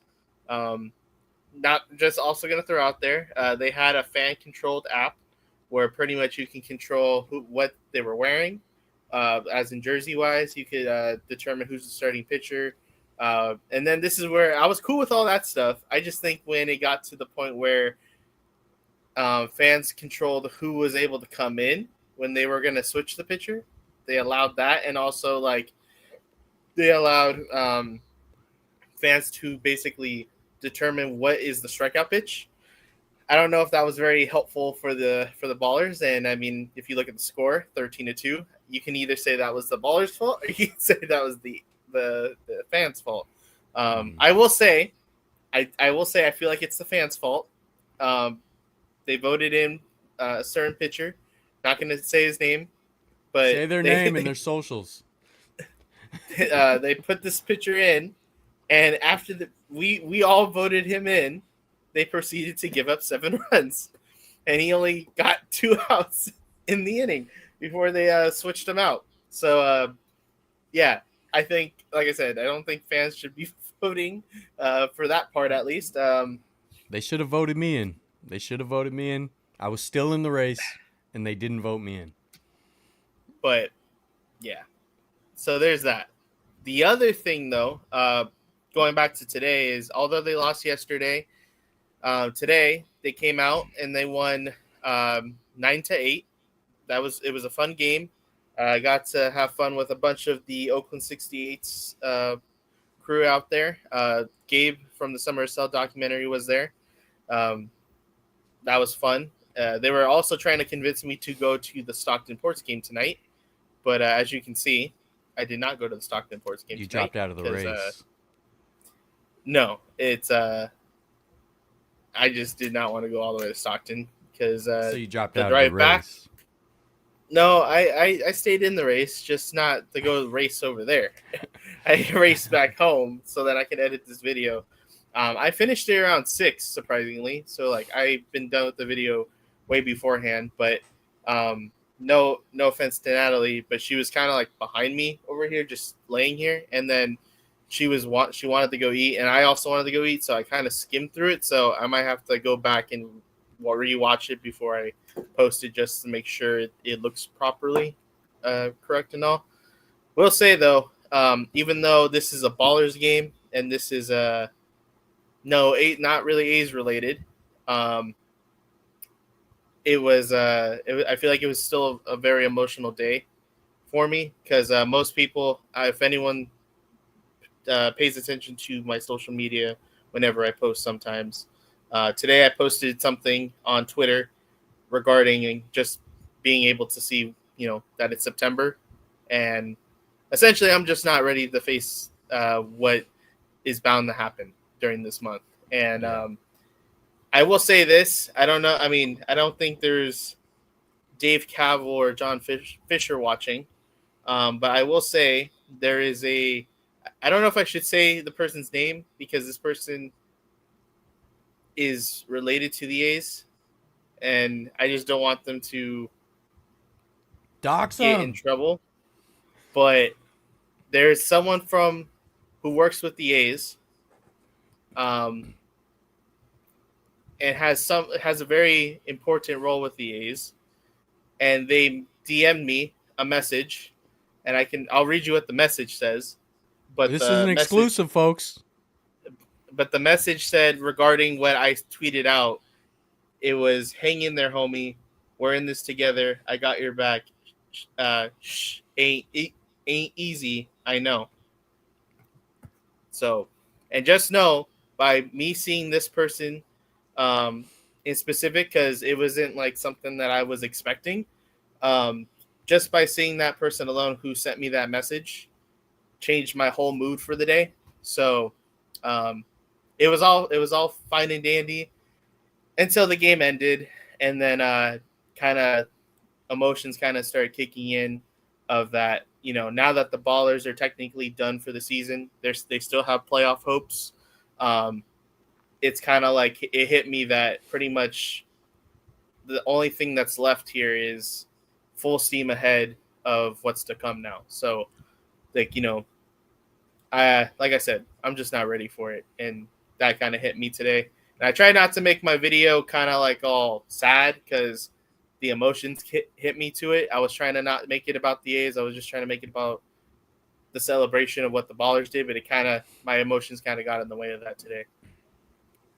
I mean, you So gotta make content that's true to you in the moment. So if you're emotional, it's fine to make the video emotional. It doesn't matter what people think or say, you know? I know I just want it because like that's what I going today. I just didn't want it to be that way because, like I said, Yeah. like today I thought about it and I was like, this is a very cool day because we could have went. I could have went to. There's like I think I went to 14 total Oakland Ballers game. Technically 13 because there was one game where I came in halfway. Um, but pretty much by me going to 14 games, those are 14 games that I chose not to go to the A's game and or the A's weren't playing that day. And so pretty much like the way I see it is the Ballers kind of even me out a little bit emotionally wise because I was able to go to a baseball game and just simply watch the game and enjoy it. Like I'm not gonna lie to you, I still have trouble sometimes learning the guys' names. I'm still trying to recognize faces to numbers and all that. Like obviously that's gonna take time, especially since I'm not there all the time like how I am for the A's. But I tried my best throughout the season to try to cover them as much as possible and support them. And I think I also said it in the Discord too, which also kind of made me emotional today. Which is, yesterday they re-quoted my tweet and they, told people to subscribe to my channel if they haven't already. And for most people, like I said, it's most people are kind of like, oh well, you're friends with them, you know who they are. Of course they're gonna say that, but it's more of like, if only the A's did something like that, like they actually care. These guys, the Ballers, they care enough to know who their audience is, and they want people to be invested in and go to the games and stuff like that, and to see that what I'm doing is being recognized, and it's only year one, I think it's really cool. I mean, the fact that I made a video and it was on the screen, I think is something. The fact that Mm-hmm. your video that you helped participate in making was on the screen, I think is incredible. I like the A's, like no offense, but like the Giants, any other team, I don't think they do anything like that. It's just Mm-hmm. all like, oh, you gotta have this degree, you gotta have this, like, Mm-hmm. to do that. you know. But like for me, it's like I don't have any of that, and yet they still played my video on the screen. And to me, I think that's really cool.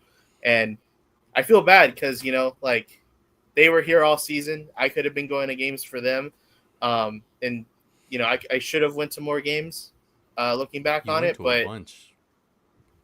yeah, I did. I just wish I could have went to more because they deserve my time and they deserve my money. Basically, all the stuff that I'm giving to the A's right now, I could have been giving it to them the entire time. But the way I look at it is, like I said, a lot of people they want me to document what's going on here. I have the Summer Cell documentary people asking me for footage, um, and I'm going there. A lot of fans of my viewers they want to see what's going on here and see the real truth behind what's going on here. And so that's what I'm going to do. And it Mhm. kind of gives me a little bit of closure too, because I really don't want to say goodbye to the place. I don't want to say goodbye to the team. So I'm just going to do, Mhm.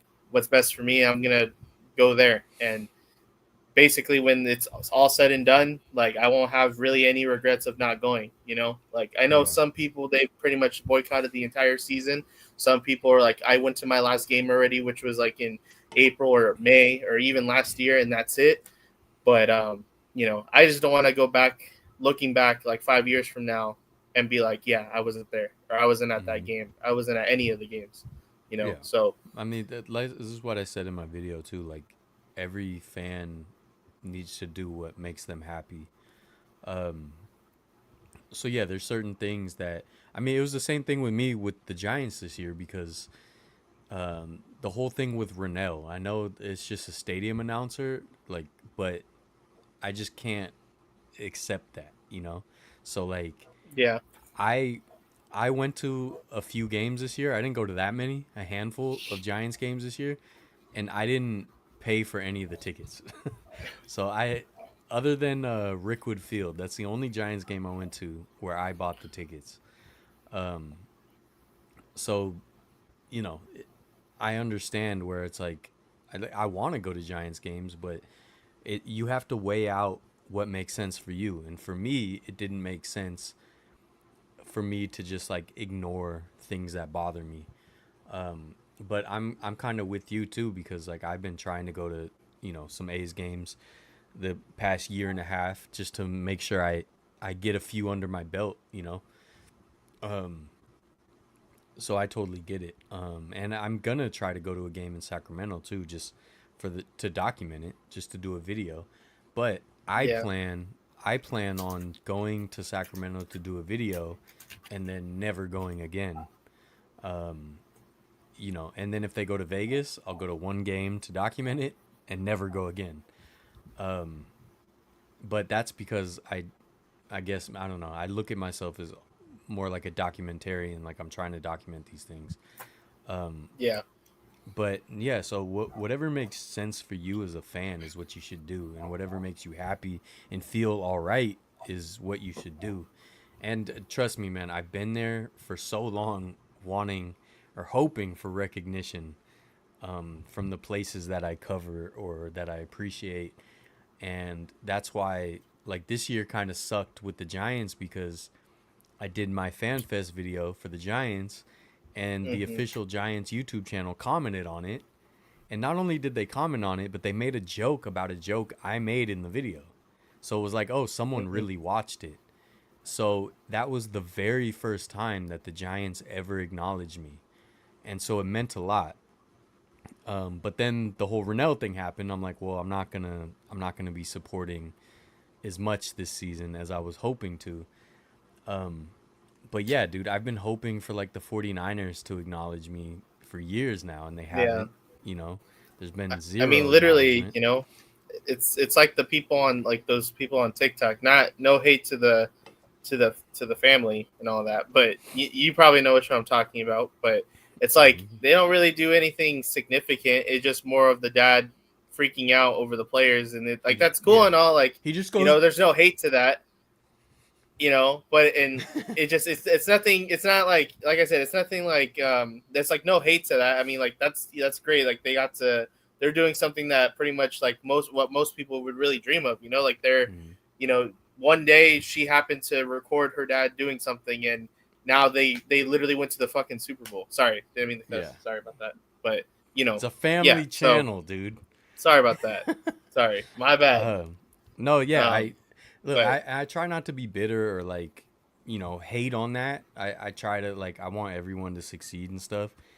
Um, so I'm not like I don't want to tear people like that down, but I also wish like yeah, with like the 49ers using them as an example, it's like yeah, this family does really simple videos and their mhm, dad makes funny reactions, like funny faces, but it's like, can you also do that, like support that, but then also see someone who's doing like historical documentation and it. And the thing is too is like what sucks for me with stuff like that is like these people that the 49ers have um reached out to or supported or gave field passes to or whatever, the family, there's a bunch of them, they mhm, will like totally, because it just reminded me because you cussed, like they'll like totally cuss and like do all this stuff. All my stuff is like family friendly. It's like, I don't. mhm, And like still I'm just like, you got this guy that all he does is dance in the aisle at the game, and mhm. he gets field passes, but then I worked for months on a video about Candlestick Park, and I don't get anything. And it kind Yeah. of that does suck, because like you work so hard and you want acknowledgement, and you've been going to A's games for years now, documenting it. Mhm, Like, I don't understand why the A's wouldn't see that before all this drama, right? Like mhm. before all the cell movement and all that. I don't know why they wouldn't have seen that and been like, they don't even have to like, they don't have to retweet you, but they could have at least like emailed you and been like, "Hey, you can go on the field before this game, like get some cool footage." Like any things that don't even cost them anything, you know? Yeah. Like the 49ers could just be like, "Hey, you get here's some field pass." So you can just walk around on the field before the game just to make your video a little bit better, and that costs them nothing. So I'm not asking for Super Bowl tickets, like, but it would be cool if they at least like something. So I totally understand, like, and not that I don't feel like I'm owed that at all or that I'm Mhm. entitled to it. But yeah, when you see them giving it to other people, it does kind of be like, damn, like what am I doing wrong? Yeah, and I mean, like, it's like I agree with that. It's like I'm not demanding or wanting like free stuff like or anything like that. Like even just a simple thing of what the Ballers did, which is like they Yeah, just requoted the tweet and they just said, "Hey, yada yada yada. Like this is cool." Like they could have just simply said like, this video was cool or something like that, and that's it. They didn't have to say, go subscribe or go, do yeah, any of that. But yeah, the fact they did, I appreciate it. And like even for if that sure. was it, even if that was it from the A's, like that would have been cool. But it's Yeah. like not even that, man. It's not even Hmm. like, hey, we see that you do this. Do you want to go on the field? Like, I Hmm. always, because I was a season ticket holder, I was already getting that. And Yeah. then, like, you see all these other people, like, oh, they get to throw out the first pitch. They Yep. get to do other little certain things where they're invited, to a suite or stuff like that. Yeah. And, you know, it just, and I understand why they're doing it, but like, or why they're doing it because of the stuff that's happening. But it's so Yeah. crazy that you're a fan for so many years, and then just because you disagree with them on one thing, and you're just speaking the actual truth, Hmm. that you're put on a restricted list, Yeah. or because you want to get commemorative ticket stubs to commemorate your season there, they restrict your ticket account for Hmm. wanting to print out tickets. And Yeah. then not only that, but you go the extra mile and you block my girlfriend's ticket account to not be have ticket printed. It's like how petty do you guys have to be? Like you guys can go the extra mile to go do something like that, Yeah. but you guys can't go the extra mile to show appreciation to your fans. And it's not even Yeah. just people like me. Like, there's Jenny too, where she has her stamp. Like it's called Last Dive Bar, and she has the stamp. Same thing with Last Dive Bar. Same thing with the Oakland 68. Same thing with with right field Will. Like they've done it with Will a little bit more, in the fair past couple years, but still, it's like they don't do any of that with anybody. It's just like they just will go for any casual fan at the Coliseum to participate in those type of things. It sucks, and I don't know. Yeah, for sure. Let me It's terrible. yeah, it is. Let me address Mitchell. I've been a Warriors fan since Steph Curry was a toddler, so I will not be a Warriors fan when he gets hurt, if he gets hurt. And yes, Eddie, he's a Dodgers fan, but he gets hooked up with all this stuff for dancing funny. Um, and yeah, Ruben, like you said, A's could simply just repost your video. That itself would be cool. And Jay, I didn't hear anything else about the Ballers. But also, what I was gonna say too is like, oh, the Sacramento River Cats reached out to me a few years ago because they saw my video and they invited me back. And then that was right before COVID hit, so they didn't even have a minor league season that year. And then I didn't hear back from them. I didn't hit him up again, and it does. Yeah, I don't want to complain about it too much, but it does suck when you see that. And even bro, like, I'm a partial owner for the Oakland Roots, and like they invited some really what I thought were some really whatever influencers, and they got to go on the field before the game we were at and make some like really mediocre videos. And it's like, dang, what am I doing wrong? Like, I don't know. Like, I don't think I'm the most charismatic person or anything like that. So I can't just be an influencer that just, and does little TikToks and gets on. I get it. But like, it would be cool if they were like, you know what, we do have these people that have a lot of followers, so let's invite them. But also let's invite some of the people that don't get shine but are doing quality work. And Yeah. I feel like, I don't know about the A's specifically, but that they've hooked people up that aren't even like A's fans. They were just in town, or Hmm. but then they have someone like you who's supporting and putting out content almost daily, and then you know they just ignore that, and so it sucks. And what's crazy is like today too. Like I wasn't I wasn't expecting it, but there was a clip that I don't think I put it in the video, which I might go back and put in actually, but there was a clip today where I was recording my friend getting autographs from the what's it called? I was getting autograph, or he was getting autographs from the Ballers, and while I was recording just the players signing autographs today, one of the players, I believe his name, I forgot his name. It's like I think it's Elias, or I know he's number 24 on the Ballers. Is it Josh? Josh I'm something? not sure. I don't know the I names. think I I think his don't know name the is I players think his that name well either.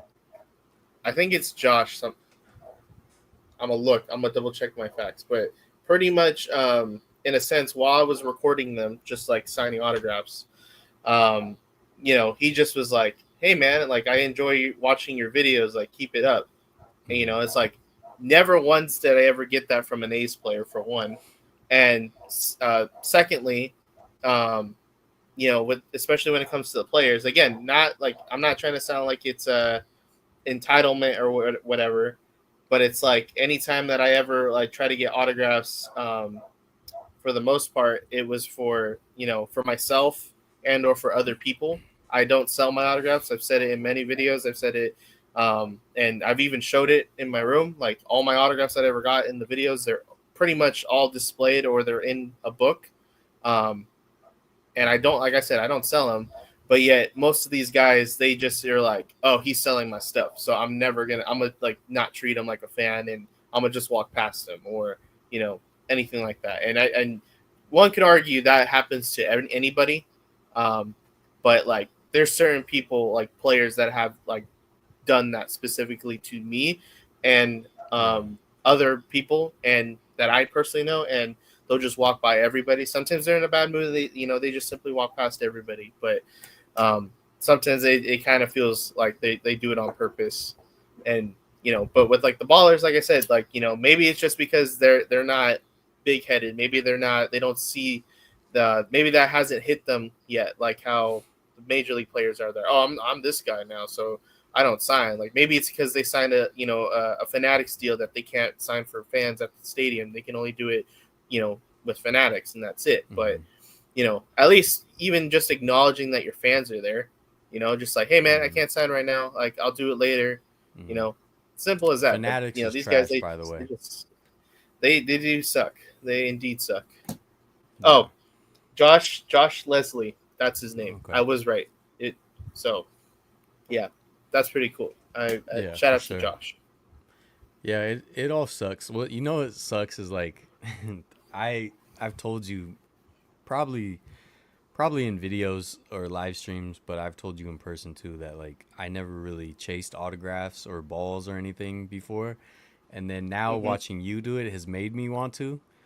So like it sucks though now cuz I'm an old man, so like they don't want to throw me a ball or like I Yeah. never got any. I mean, they throw it at Zach Campbell, so I mean, you got a good shot. I guess, yeah. But You're younger you know, than Zach Campbell.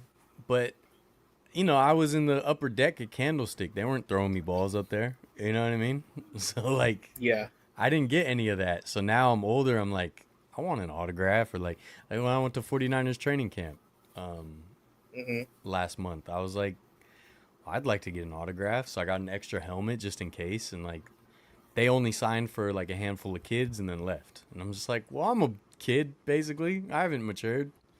And I never got that many autographs. Well, I got more 49ers autographs when I was a kid, but I was never like chasing them. I was kind of pushed to go get them whenever I got them. But now I want some and I don't get them, Yeah.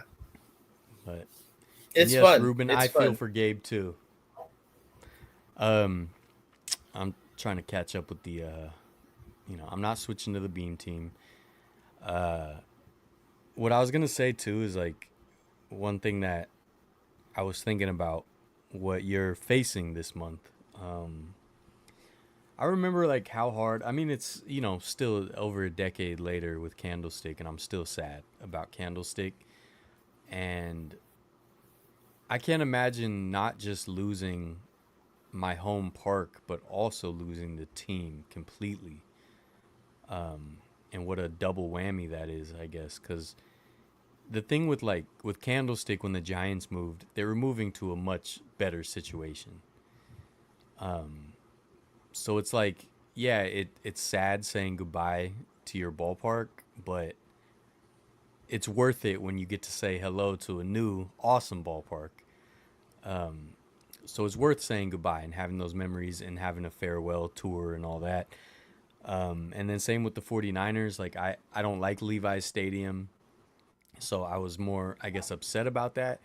But like losing Candlestick itself it already sucked. So I couldn't imagine losing Candlestick and the 49ers. That would be difficult. So yeah, it's Yeah. not going to be easy time for you, man. And,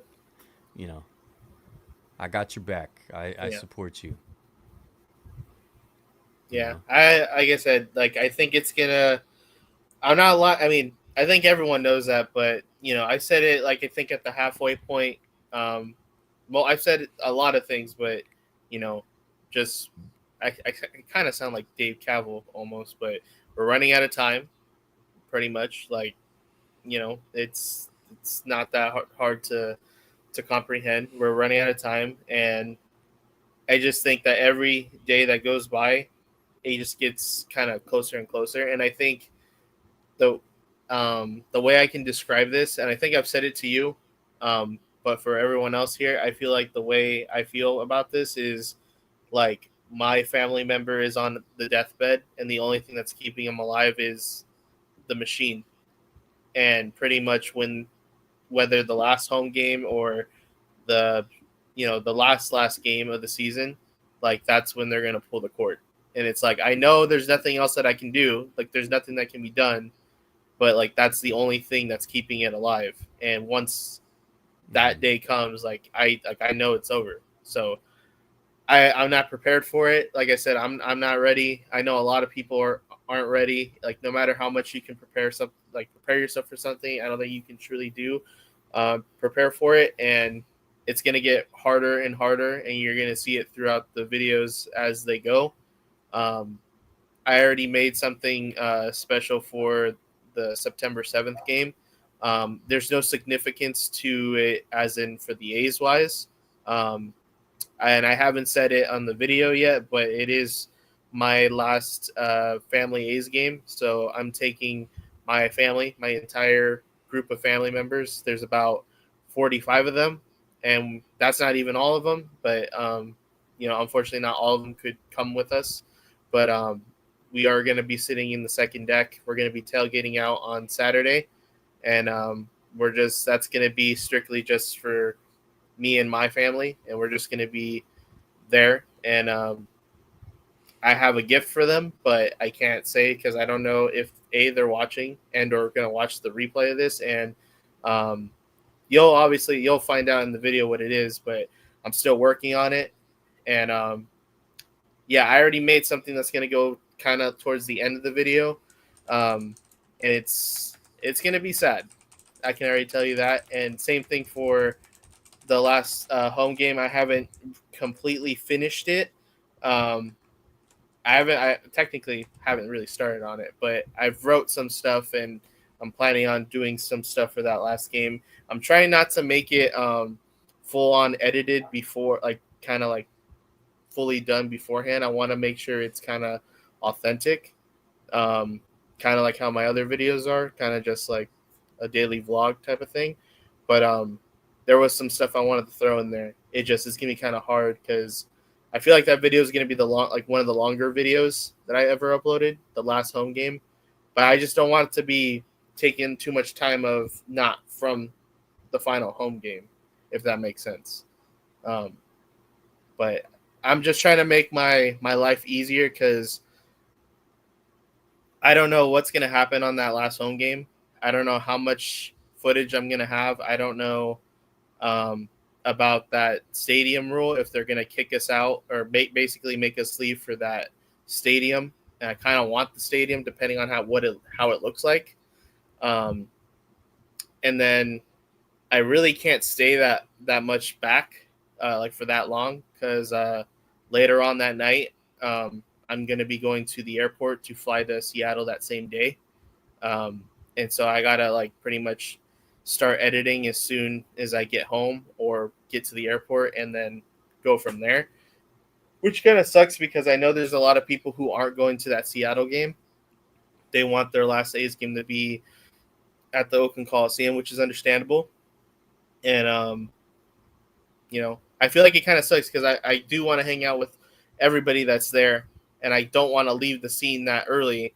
But like I also have the flight, which is like at 9 or 10. Mm-hmm. I don't know, but Yeah, it's gonna be. I'm actually doing the same thing as you. I'm already setting up some stuff to add into the video now, um, mm-hmm, because I know it's gonna be really hard when we're there for me to tell all the stories I want to tell. Um, mm-hmm, so yeah, my video is definitely gonna talk about a lot of the history there that I appreciate. And this is the thing. Like I know the Oakland Roots are gonna play there next year. The stadium's not being demolished. But obviously, it's a much different thing to see Major League Baseball there than anything else. And I've been to a ton of Raiders games there. It almost, in my mind, it almost feels like a different place for different events. You know what I mean? mm-hmm. So it's still a huge thing. Like even though we will be there next year for Roots games, most likely, it's still a goodbye to the place. It's a goodbye to the team. And I'm actually jealous of you. Like I wish I could go to Seattle. I want to be able to say, I saw the last games with Oakland across their chest. Um, Mm-hmm. I wish I could go. I'm broke though, so I'm not gonna be able to go. But um, I think it's only right that you, being the super fan you are there to say goodbye. You know, Yeah, and like I said, what you do with your fandom, what happens after that is totally up to you. And you shouldn't worry about what anyone thinks about it, by the way, because I know that you putting yourself public, your whole journey has been public in a lot of ways. You are very mindful, very demure about about what people think. Sometimes I don't think you should care, Yeah. and just do what makes sense for you, do what's right for you. If the A's stay in Sacramento and you stay an A's fan, that do that. If you don't want to ever talk about them again, do that. If you want to become a Vegas A's fan, do that. If you want to become anything but a Dodgers fan, do that. Of course, we would Come welcome you on, with open man. arms If across I the got bay. if I got the gold Shohei Ohtani bobblehead, I could be a millionaire right now. Man, that was so stupid. Did you see Bobbleful, by the way? Bobbleful, someone sold their gold Shohei Ohtani for $15,000. Damn. How many Come people on, bro. how many people Come took on, theirs bro. how many people took theirs home and spray painted it gold and put it on eBay? That's what I want to know. I don't Also, know. I won't say, but Gabe shared with me the DM he was talking about earlier, and it's significant. It's very significant. You guys use your imagination, but just to say that the real A's, the real people behind the A's, what really makes the A's matter, not the stupid, owners and executives and stuff. Um, they're going through it too. Like, just know that people connected to the A's, a lot of them are not happy either. Yeah. But that's crazy, man. That's a crazy DM. Someday you got to share that. I mean, Someday. I probably will after the whole situation's over, depending on Yeah. the situation with how everything goes. But yeah, I wanted to trust me to just immediately do it, but I'm like I said, for that person's sake, I'm not gonna ruin it. It's the same thing with Yeah. like the person who was helping me print out the ticket stubs. Um, you know, I had two people help me print out ticket stubs this season, and my only hope is that someone is able to help me continue it. I think I've said it before. There has been a person. Hold on, I'll show you. There's been a person who was able to pretty much print out every ticket for me, every ticket from this season. Yeah, it's so cool. And I have up until Ipe was the fall guy. That's right. I pretty much have almost every ticket except for a couple. And Natalie every just destroyed usher. you in chat, by the way. What'd she say? What did she say? Cavill. Mitchell, I know the A's aren't dying, but when you grow up with the team right there and you go there your whole life and they're part of the community, them leaving is kind of the same. Mitchell don't get it, bro. It's all good. But it's all good. But, there's it's growing up with something right down the street from you. It's it's not easy to say goodbye. But yeah, you told me, or you might have even showed me the tickets for the whole season. Like that's a super cool collection piece. Yeah, I noticed too. Like I messed up because when I went to a game with you, I can't even remember which game now, but the one when my cousin came to town and we went. They still had some of the souvenir baseballs that said Oakland, and I forgot to get one because I was like, I'm gonna circle back and get one. I forgot, and then now they're like all gone. So that sucks. But yeah, look, man, it's not gonna be an easy time. It was hard to say goodbye to Candlestick. It's hard to say goodbye to a lot of things. It was hard to say goodbye to Buster Posey,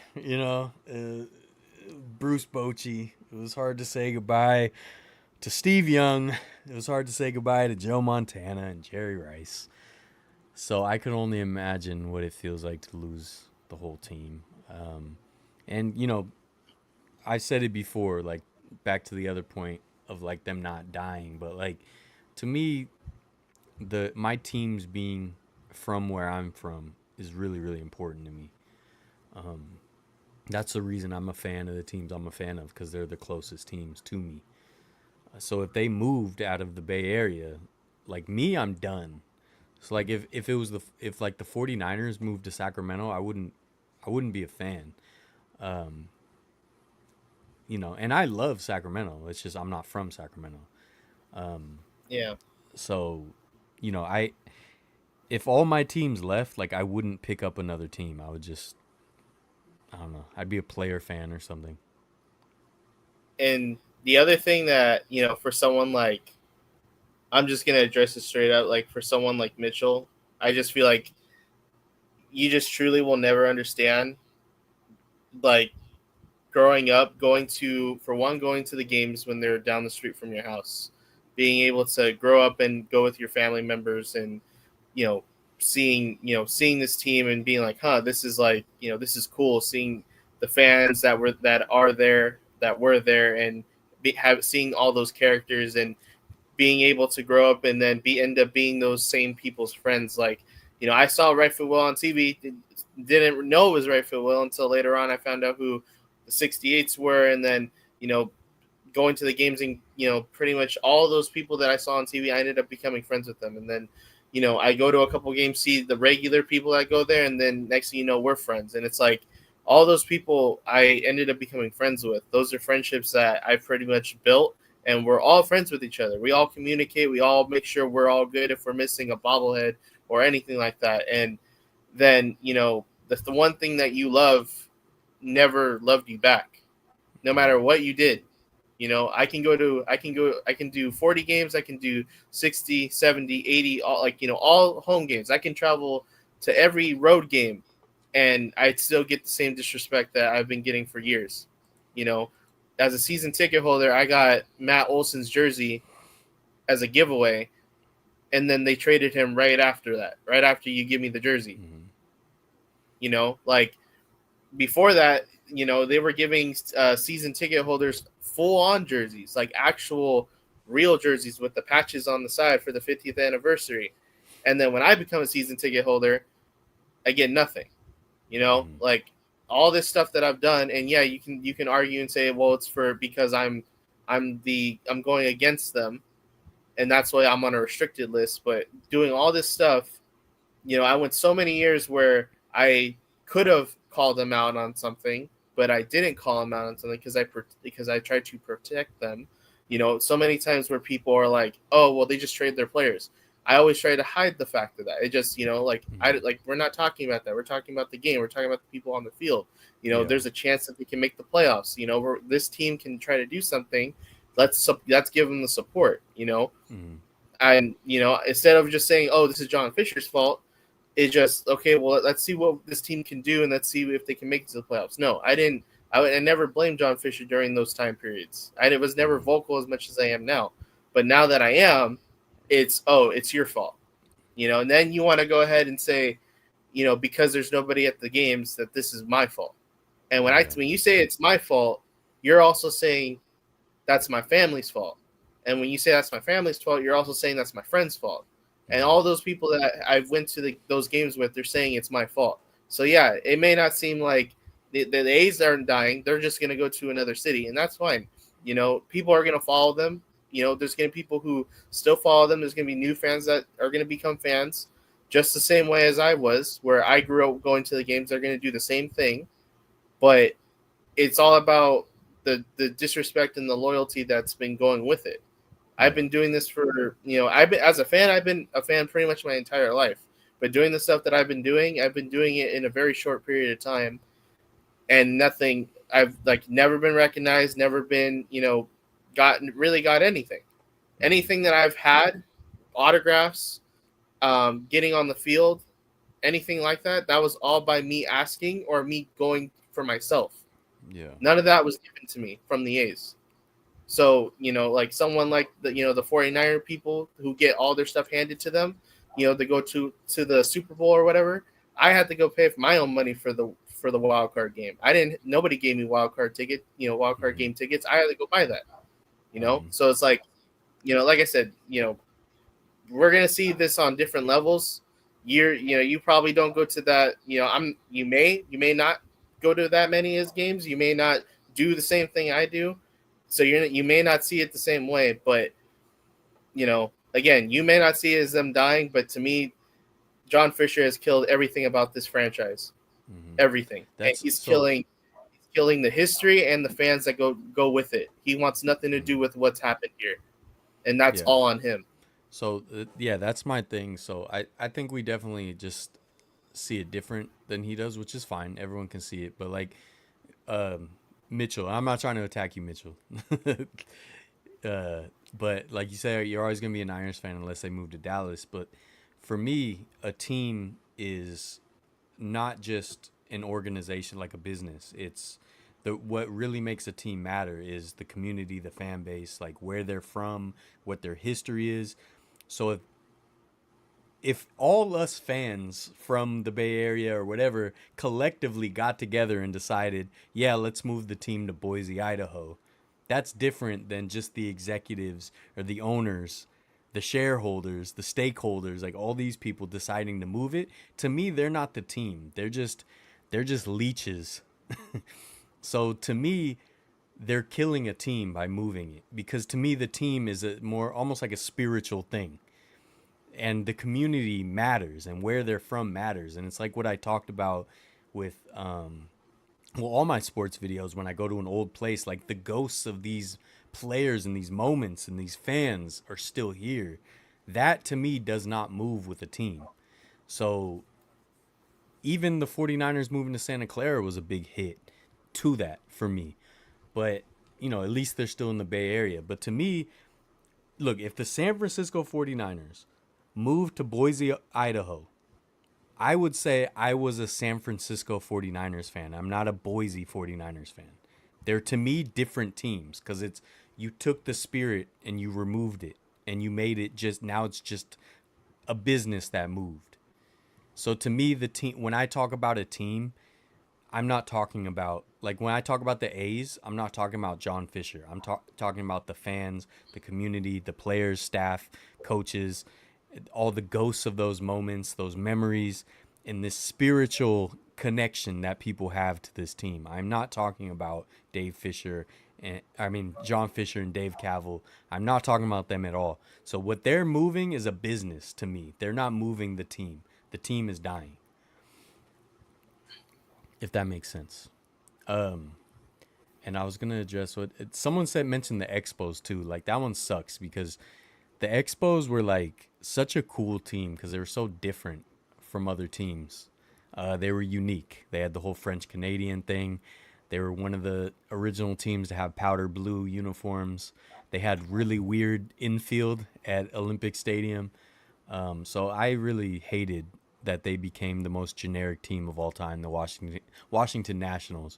The Washington Nationals is like if a TV show had to make a fictional team, they would come up with the Washington Nationals. So to go from one of the most like interesting, unique teams in Montreal to the most generic team ever sucked. But yeah, that's kind of how I see it. And yeah, European And football, they don't let them move, which is cool. And Rye Guy, you won't. That's fine. You can be a Northwestern fan. I appreciate all those teams. and like I said, like probably shouldn't even entertain it anymore. But if the city's really if the team if this whole thing of like the team, right, like it doesn't matter where they go, then like they shouldn't adopt the city name in their name because they are the Oakland Athletics for a reason.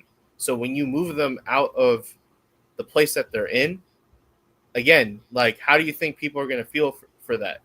Because for someone like me, they're the Oakland Athletics. For me, I was raised here, and the fact that that I see a lot of people who, a lot of people say to be proud of where you're from. I am proud of where I'm from. It may not be the best place in the world, especially right now, but I'm still proud to be from here. And there's many people like Billy Joe Armstrong himself.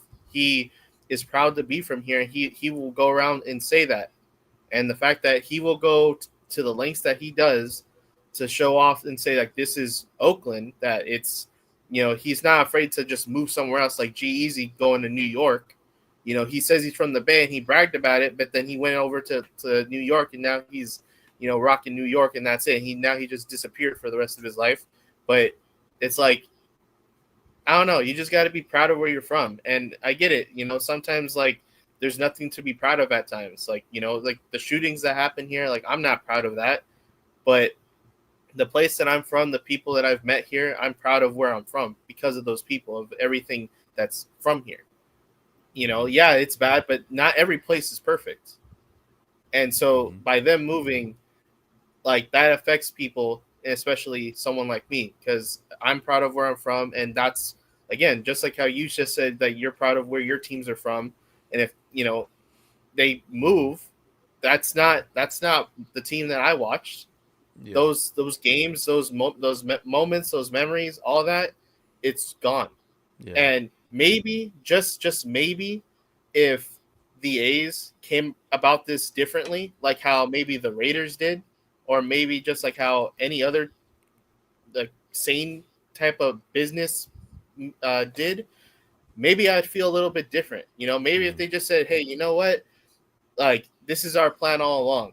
Like we're planning on getting out of here, and and we're gonna honor the Coliseum and Oakland and its fans, and we're gonna do it the right way throughout the season, not just dropping a logo saying, hey, in August, even though we're like 5 months into the season, we're gonna drop a logo saying we're gonna honor the Coliseum and we're gonna give you all the stuff that you've been asking for within a month and a half left of the season.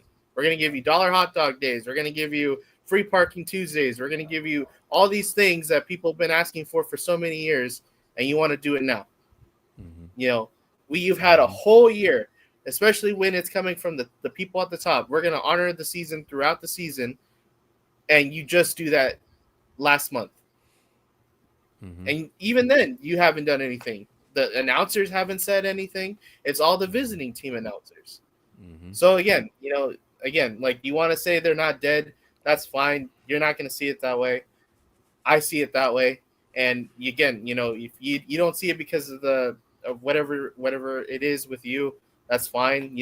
I'm not going to convince you any other way, because I'm not going to do that. Everyone's going to do what they want to do and see the way they want to see it. But I don't think there's a way to hop on down on someone else for feeling how they feel about something, because it's like, it makes no sense. Like, you're just wasting your time and energy to bring down others just because you feel something different. Yeah, well, the thing is too, like when you talk about like Oakland being proud of where you're from, you really shouldn't have to explain that. So to bring this full circle to what I started this live stream about was San Francisco. It's the same thing with Oakland, man. Like St. Louis, New Orleans, a lot of these cities, Jacksonville has a much higher violent crime rate than Oakland, and they all have professional teams. And for some reason, nobody points to that as a reason that those teams shouldn't be there. So again, the whole Oakland thing, it's just like any other California city. It gets vilified for political reasons, and there's a lot of propaganda, which people might not even realize is political propaganda, to vilify anything California. And yes, Oakland has problems for sure. We all know it. We've all seen it. But again, it is not any worse than a lot of these other cities that for some reason never get attacked for having sports teams. But for some reason, Oakland gets attacked. And the fact that people just use that, like, oh, 3 teams have left, like that literally was coincidence. And the fact that Oakland was pushing back on scam artist owners and saying, we're not going to give you a blank check for a stadium. That is why the teams left, not because just Oakland is irreparable. Like it's just a fallacy, and it's confirmation bias. And the only thing is the Chase Center, they wanted to move over there for the tech money. But other than that, the Raiders and the A's wanted to exploit taxpayers. That's 100% what it is.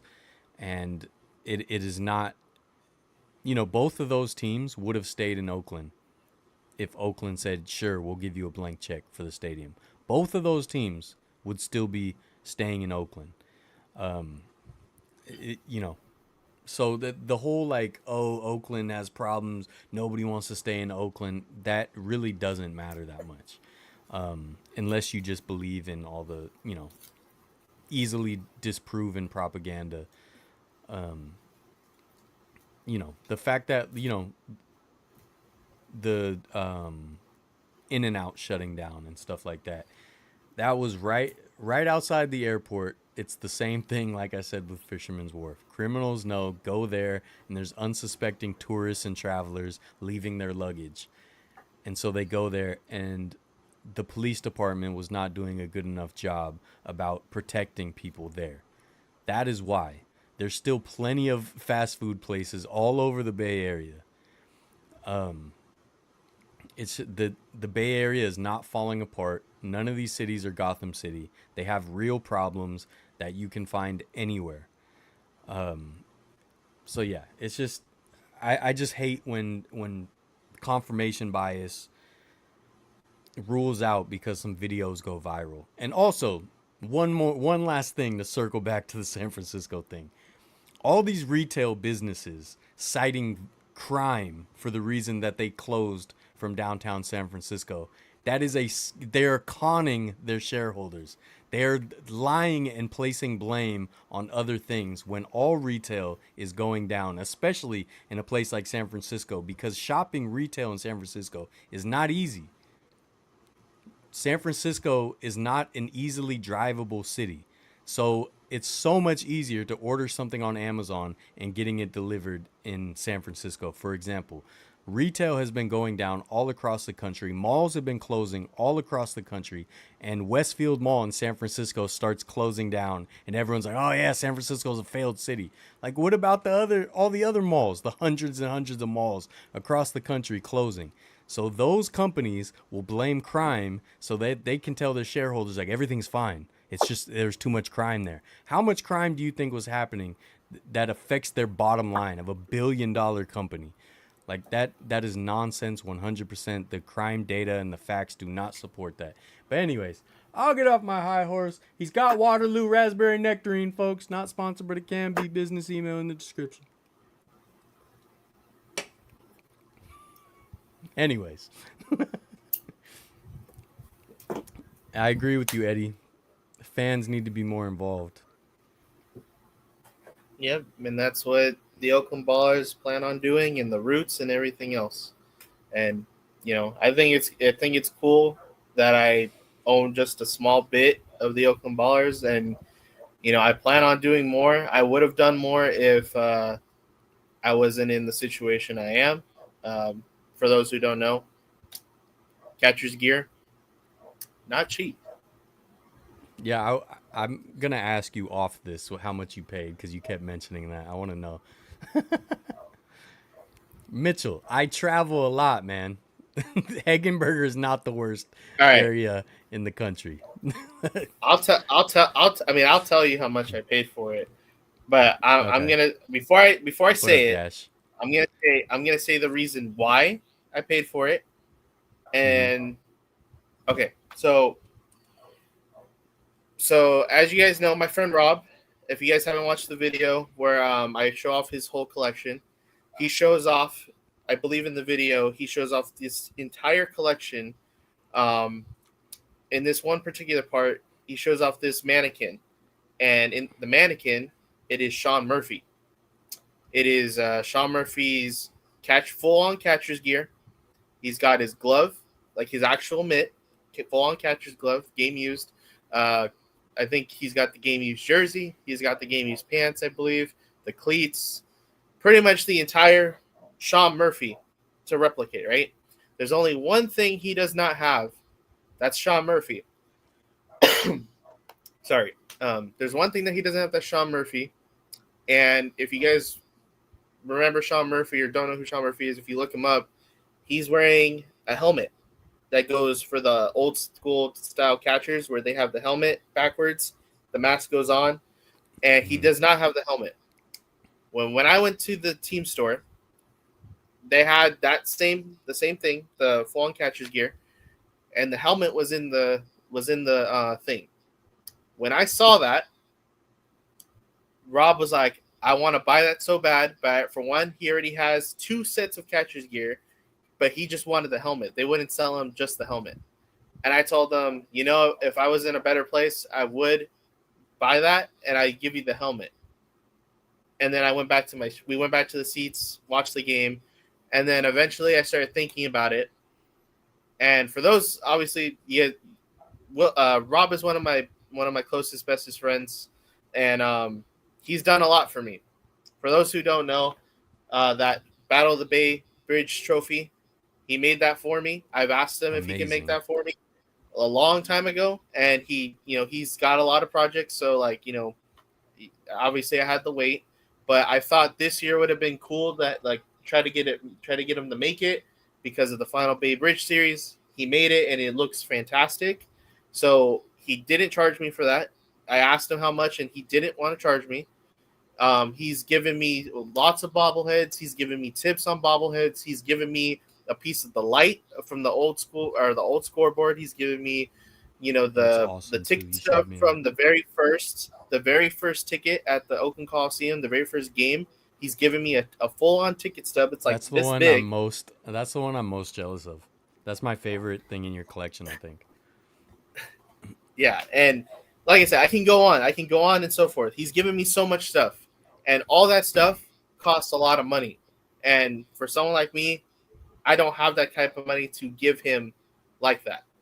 And basically, I told him let's go back to the team store, I was like, I'm gonna buy the catcher's gear, and I bought it. And the first thing I did was give him the helmet because I said, I was like, you deserve it. There's only one. Anytime there's something that I can get that's A's history wise, most of the time I give it to Rob or try to give it to him because I'd rather him have it than the A's have it. Obviously, the A's aren't going to, honor it. They aren't going to use it. They're not going to make a display to show in their new stadium anyway. I mean, you look at last year, I found 3 Mark McGwire signed cleats, and they were selling them for $75 when these things probably go for $500. And yet they didn't want to display that in their stadium. Half the time they authenticate stuff and they don't know what the game was from.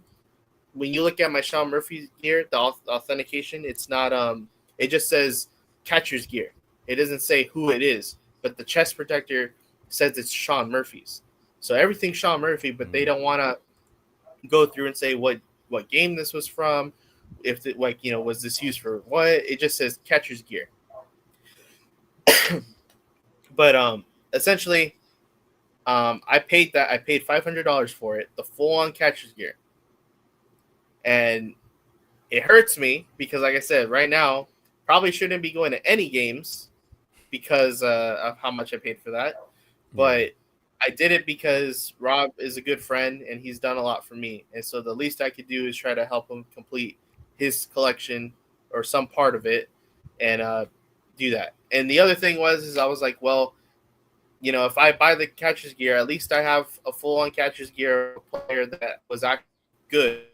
No, it's a nobody. It was somebody that was relevant. And if I'm not, if I correct me if I'm wrong, chat. If someone can look this up for me, Rob told me that Sean Murphy is the only Gold Glove catcher in Oakland A's history. So That sounds yeah, right. Yeah. so there you Um, go. So yeah, no, it's such an awesome piece to your collection. Um, that video was fun of you guys walking around in your catcher's gear. I enjoyed that. Um, uh, Mitchell's going off. Look, you must have missed the whole thing. This is all you can be told over and over again how awful it is, but it's just not true. And I've never seen people bent over on fentanyl other than in some videos from like Philly. Um, and I'm in San Francisco every day. And it's fine, dude. You can believe that. You can come and your confirmation bias can see, oh, look at that homeless person. For me, I have empathy for those people. They're not a political talking point or to point at and say what a terrible place this is. So that's fine, man. You do you. I've always appreciated you being here for these live streams and your point of view and all that. I disagree wholeheartedly though, and I think that you just keep hearing this too much, where you believe it, and confirmation bias, cements that. Because again, at least two NFL players have been shot and killed in the state of Florida, but that's not blamed on the politicians, you know. So it's a terrible situation, and I'm not gonna use it to vilify something. It's a waste of time. Yeah, Mitchell. This is we like to be respectful here, and that you're always around, and again, I appreciate that, but let's try to be respectful. And I will just say I 100% think you're wrong. But that's fine. That's my opinion to have. And you can have your opinions. But I'm in San Francisco every day. I don't see poop on the streets. I barely even see homeless people. They're usually confined to certain areas. I don't see crime everywhere. It's usually pretty beautiful. And I work in a pretty tough neighborhood. So there's a row of homeless people. But again, they're not doing anything but living and dealing with their issues, and a lot of times their mental health problems. And so to me, that is not something to point at and use as a talking point. But you do you. It is what it is. I like to find actual solutions and not just it is what it is. And again, you're just being disrespectful, man. So that's fine. What's crazy too is Yeah. I actually moved work. I worked in San Leandro, but I work now in San Francisco, and I don't even see that all the time, Yeah. like at all, really. Like, so, like I said, it's Well, all about it's a all about political that talking bias. point, and this is a systemic problem that you can find anywhere. Again, I saw the same exact things in Birmingham. Okay, I was right by all the MLB stuff on the south side of Birmingham, and there was abandoned, fallen apart buildings everywhere. There was beggars, homeless people on the interstate, like on ramps, way outside the city. So not like in the city center, way outside the city. There was homeless people asking for change on the side of the highway. This is a systemic problem that deserves empathy and solutions, not to be used as political talking points, especially when local politics has very little to do with the situation. But, it is what it is. People sometimes can't be mature about Comprehend. discussing things. Yeah, and just being mature, I think that me and you being in the Bay, know pretty well. Even Elon has been. I mean, Elon's a terrible person. So yeah, he's gonna find another place to exploit because unfortunately the character he was playing was people started to see through it after 20 years, and so yeah, he's going to find other places that he can exploit because he already exploited the Bay Area, and the Bay Area has given like a blank check to a lot of tech companies since like the mid 90s, and he exploited that. But anyways, this is supposed to be a fun, goofy, silly, little live stream. Yeah, Mitchell sucks. I don't want to say that. I've always appreciated Mitchell, and I'll I say it for you. appreciate it. All I'll right, say it for you. I've always appreciated Mitchell. I don't mind different opinions and stuff.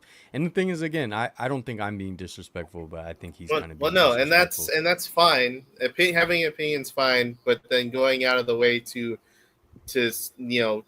make it to have people forcefully see what your side without like just having an actual conversation. That's where it's gone. So like Mitchell, you can thank him all you want, but Mitchell sucks because of what he's doing. So I don't take back whatever I say. So No, I'm not taking back anything I say. I'm just saying if he wants to no, have his no, I opinion, that's know, fine. but I But am. saying like, Yeah, oh, he can have you're it, gonna step in but human poop, like that's just it's a played out talking point that just isn't true. And I'm in San Francisco every day, all around the city, and it is not the reality of things. It just yeah, is what it is. And he uh keeps repeating it as if that's a good way yeah. to have a conversation He's or a got no debate. argument to even have a real conversation. I mean, like I said, like you can have your opinion, that's fine, but when you're just saying things over and over again and nothing's coming out of the conversation, it's what are we really talking about here? It's not, there's nothing to talk about. Like you're just trying to be a troll. You're just yeah. Oh, and then when we get upset because he's saying the same things over and over again without having any context or without anything, to add to the conversation, to Mhm. have this conversation, it's we're butthurt. We're the butthurt ones. We're the Yeah. butthurt ones. But Miami has a poop map just too, make which it is a make red sense. state, and Just that's not you know, nobody talks about that. Um, and yeah, Mitchell, I don't know why you're being disrespectful, look at man. And like it's and kind look of at see weird. look at now he Like it, look at now he wants to say I'm a crybaby, but again we can't have this simple conversation because he wants to go out and start throwing oh your team's leaving, oh your state sucks, oh this. So it's like, yeah. to me, like when you start attacking, it just means that you got nothing good to say, you got nothing intelligent to say. You just can't have a simple conversation. It shows that you're not ready to have that conversation, buddy. It just shows that you're not. You can make fun of you can make fun of me all you want. You're not the only person, and there's a lot tougher people who've actually said more tougher things than what you're saying to me. But So yeah, it's all good, this bro. sucks. This All sucks good. because Mitchell's always been around. He's always been in the live streams. I've always appreciated his support and everything. So it's kind of weird that he's just going off on you, especially, and the whole channel. Like, Mm, look, Mitchell. Look, there's a lot of propaganda about California, and you should look into confirmation bias, and all that, and actually, look at things with an open mind. Again, I'm trying to be respectful, and you're not, and that to me is weird. Because this whole channel, I always try to be respectful about everything. So please, Gabe is one of my good friends. Is someone I have empathy for with what he's going through. So please don't be disrespectful to him. Um, Especially on the internet, it's weird. So no, let's it's let's cool just because I let's just know end that, if he said please. that in person, What's up, this would be Lauren? a different story. Because I know he wouldn't say that in person. So he can go say that from wherever computer screen he's at right now. He can be all tough guy, but we all know if he was in front of us right now, he would not be saying any of that. So Yeah. it's all good, bro. Keep typing away. Keep saying whatever you want. It's irrelevant because you wouldn't say that to me in person. You wouldn't say that to Dylan in person. You probably wouldn't even be this close to us at this point in time. So go ahead. Yeah. If it The makes you the feel thing is, better, like, say look, the things you want to say. So go ahead. Rye guy is 100% right. Everywhere has its problems. Every place. I mean, he's in And Vegas, and that's Vegas why has he's people over there. living. Vegas has people living in tunnels under the city. You know what I mean? Like every place has its problems, and it deserves empathy and solutions, not to like use it Yeah. to try to insult people. Um, and Yeah. so Not it's all of just us have brains to comprehend all that right, part, though. Mitchell. Mitchell, that's Mitchell. Just please Uh, stop being insulting. It's weird. You're a grown man. Please, you yeah. don't have to try to hurt someone's feelings because you have a differing opinion. That's all. That's all he It's has. really strange. Like I It's said, really strange. um it's so weird. yeah, right guy, It's you're so right. weird. Show him every city has a problem to solely blame the human fecal man in cities at fault. He's completely wrong. Yeah, no, I mean, No, it it's is what it okay. Like is. I said, he can't have that conversation yet. He's not a grown man yet. Where he's having these tweener things. This is something like something you see here on Call of Duty. In the Call of Duty lobbies, like they're oh yo ho, ho. Like that's all that's Mhm. happening. That's all that's happening right now. Like I said, he could say all he wants from whatever computer screen he's at. He's in Las Vegas. He's probably smoking on a joint. He's probably betting all his money away, and then he's getting whatever problems that Hey, are over there. hey! I Don't said, say anything. hey, So we're taking the high road. We're not insulting. no, I know, but like I said, he can be tweeting, doing whatever he wants from his desk right now. If where he's at, that's fine. I know he wouldn't say any of this to me in person or to you in person. Yet he probably wouldn't even be this close to Yeah. say any of that. So it's all All right. good. Like there's Let's. more people who've done worse. All right. This is the thing. Nobody can afford to live in California. I wonder why. Is it because it's so desirable? Left. Are you talking this left or this is my Anyways, left? let's move on with that. But Yeah. this What's is your this is Matt autographs? Chapman and Olsen. This is Matt Chapman and Olsen for you asking that. Is it autographed by both of them? Yeah, That's cool. it was low key kind of hard to it was low key hard to get, but it was Chapman that made it difficult. By the way, Oh, really? yeah, Olsen was easy at the time. Olsen signed for everybody, and then Chapman kind of believed his own hype, and yeah, that's fine. I Oh, mean, he said the other he's a one. good. The other dude, the wrestler. Israel, what's up, man? This is Bailey. This is Bailey, and then this is RVD, Rob Van Dam. Nice. Lauren, we got a new member. I got new member videos on the way. You're the best. Thank you so much. I will try to make it worth your while and put out more member videos. But there's already a backlog, whole bunch of members only videos. Yeah, dude. There is something I can't talk about this yet. There's something I want to talk about, but I can't do it yet. But hopefully, man, hopefully I can see you at the Coliseum soon. And What days? we can. Oh, you didn't say which days you were going. You're I don't keeping know it a yet. secret. I'm still trying to figure it out. Still trying to figure it out. Mm-hmm. All right. I didn't even let my dad. I let my dad get his stuff off, but I'm gonna have to time out. Bro, it's Time cool. out. Like I said, he's just salty because I said he sucks. It's crazy. He made fun of my team. He made fun of my feelings. Yeah, I say he sucks one time, and like I said, he wouldn't say half the stuff he's saying right now. He's in Las Vegas. He wouldn't come anywhere near here. He says it's hard to live here, yet I'm here.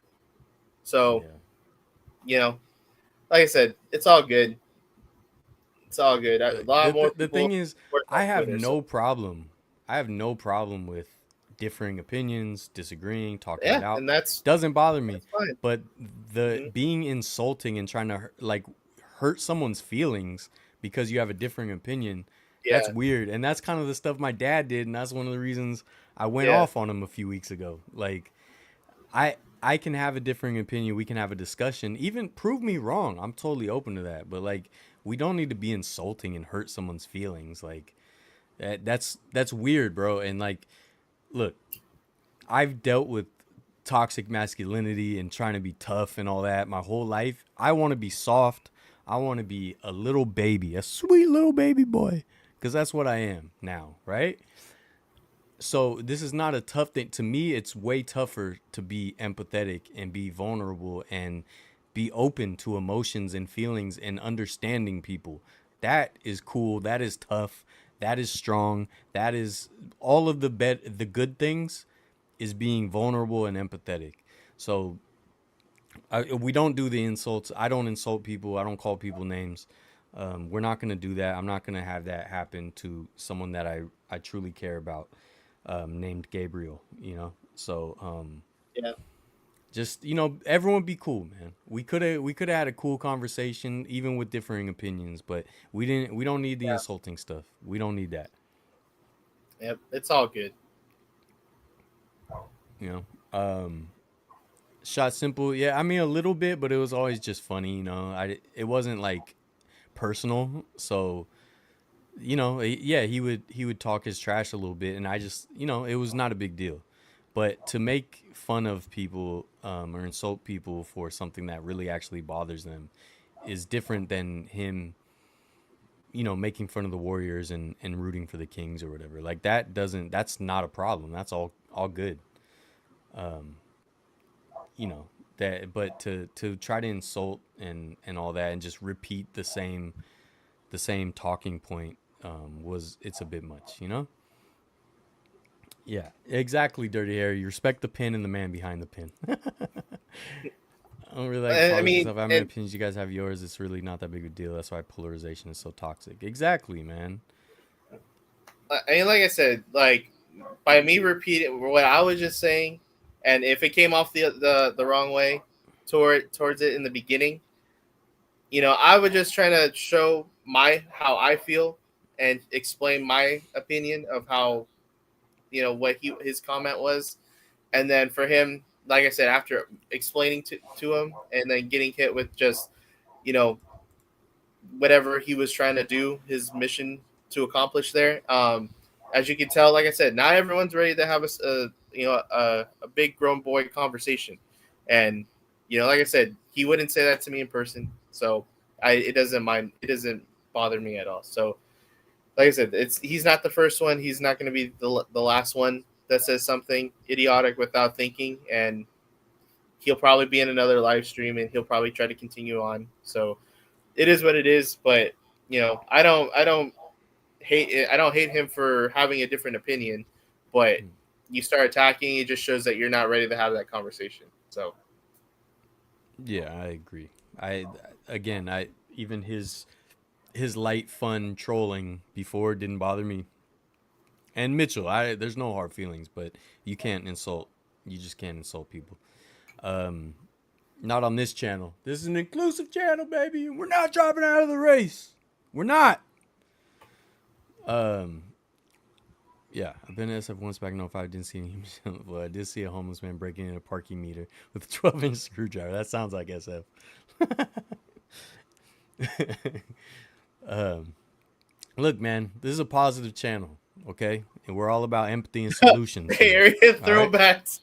What? What's good, Bay Area Yeah, what's up, throwback? dude? Hey, nothing. We're just He chilling. said, "Yeah, you missed nothing. You literally missed nothing." Oh man, That's he's funny. gonna look back at this whole stream and he's gonna be like, "Oh shit! Oh no, shh, my bad." uh, it's all good. Look, man, I appreciate everyone. And that's it. That's it. Also, Um, I need someone to help me figure out what to do with this. Um, I got this. I have a Bose speaker though, and I haven't opened this. I don't know if I should open it and use it, or if I should like put it away somewhere, like on the shelf or something, or if I should like just give it away or something, because I don't really play music that much. you could do a giveaway. And if I do, I use it the on my PlayStation. So that's why I'm like, I don't know. Part of me was thinking about putting a baller sticker over it or something. Oh, that'd be cool. Lawrence from Australia. Yeah, two of the That's members crazy. here are from Australia, which is amazing. That's awesome, actually. Yeah, super cool. Um, Oh, I've done it to human above and delivery charge on this one. It's been much for a family channel. Yeah, and Ruben, like I do say like it's a family channel. That's kind of a joke, but I do want to not be offensive to people also. So it's a little bit of both. Yeah, it's a little joke, but it's also like, I just want to be I want everyone to be able to watch it and be cool with it, you know what I mean?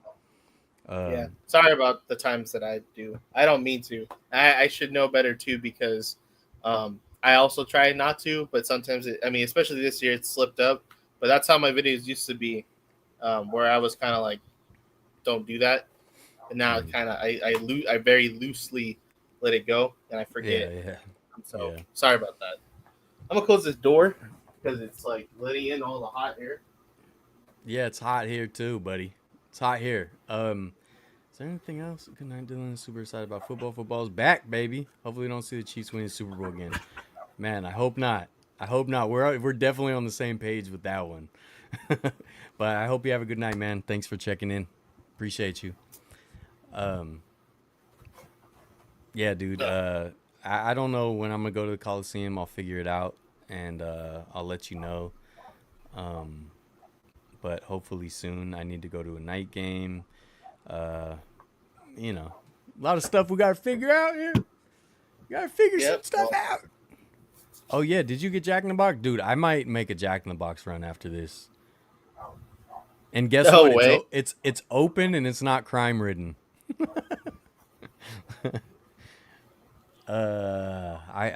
Jack in the Box sounds good. I'm supposed to still be on my diet, folks. Supposed to still be dieting. Oh, I wore this shirt. I forgot to show you earlier, but I wore this shirt because you were talking about Alcatraz earlier. Nice. I like it. I have been there, by the way, multiple times. I got my Dion shirt on. Nice. Falcons, but still cool. Jamie, you have a good one. I appreciate you. Thank you, guys. Thank you, everyone that checks in. I do appreciate you guys. I don't like that happened a little bit earlier. All right. Just a little timeout, and then back to the regularly scheduled program. As a Giants fan first, I got to say the A's have been more fun to watch. Dude, I am so jealous of Lawrence Butler. If we can steal Lawrence Butler, I'll take him. Gabe, how do you feel about that? Yeah. Can we see Lawrence Butler in the orange and black after this off season? Possibly. I'm kind of a little indifferent on Lawrence Butler, but Why? it's just more of the stuff that's happened off the field than the on the field. Like, yeah, it like as an A's fan, like it's cool to have him. It's just I'm pretty sure those texts that were revealed a couple months ago, I'm pretty sure those were him. I don't know what It's you're not talking about. it's well, there was a Twitter account that said that supposedly this was a A's player, and pretty much this A's player, based off of how he talks. I've heard Lawrence Butler talk, and how he talks is basically how he texts. And so by me just putting 2 and 2 together, reading the text message of what he was saying, pretty much the A's and the Vegas situation, like, you know, he said some bad stuff pretty much about the city and stuff like that. So I never to saw me, those. I feel like, like I said, are they real? I don't know. Are they fake? I don't know. But there's one thing that I think that makes me hard to, or makes it easy for me to believe that those text messages are real, and that's when the very first time the A's announced that they were going to Vegas, he pretty much tweeted out saying like Vegas. Like he wasn't like he didn't say anything hyped about it. He just said Vegas and he put the eye emoji.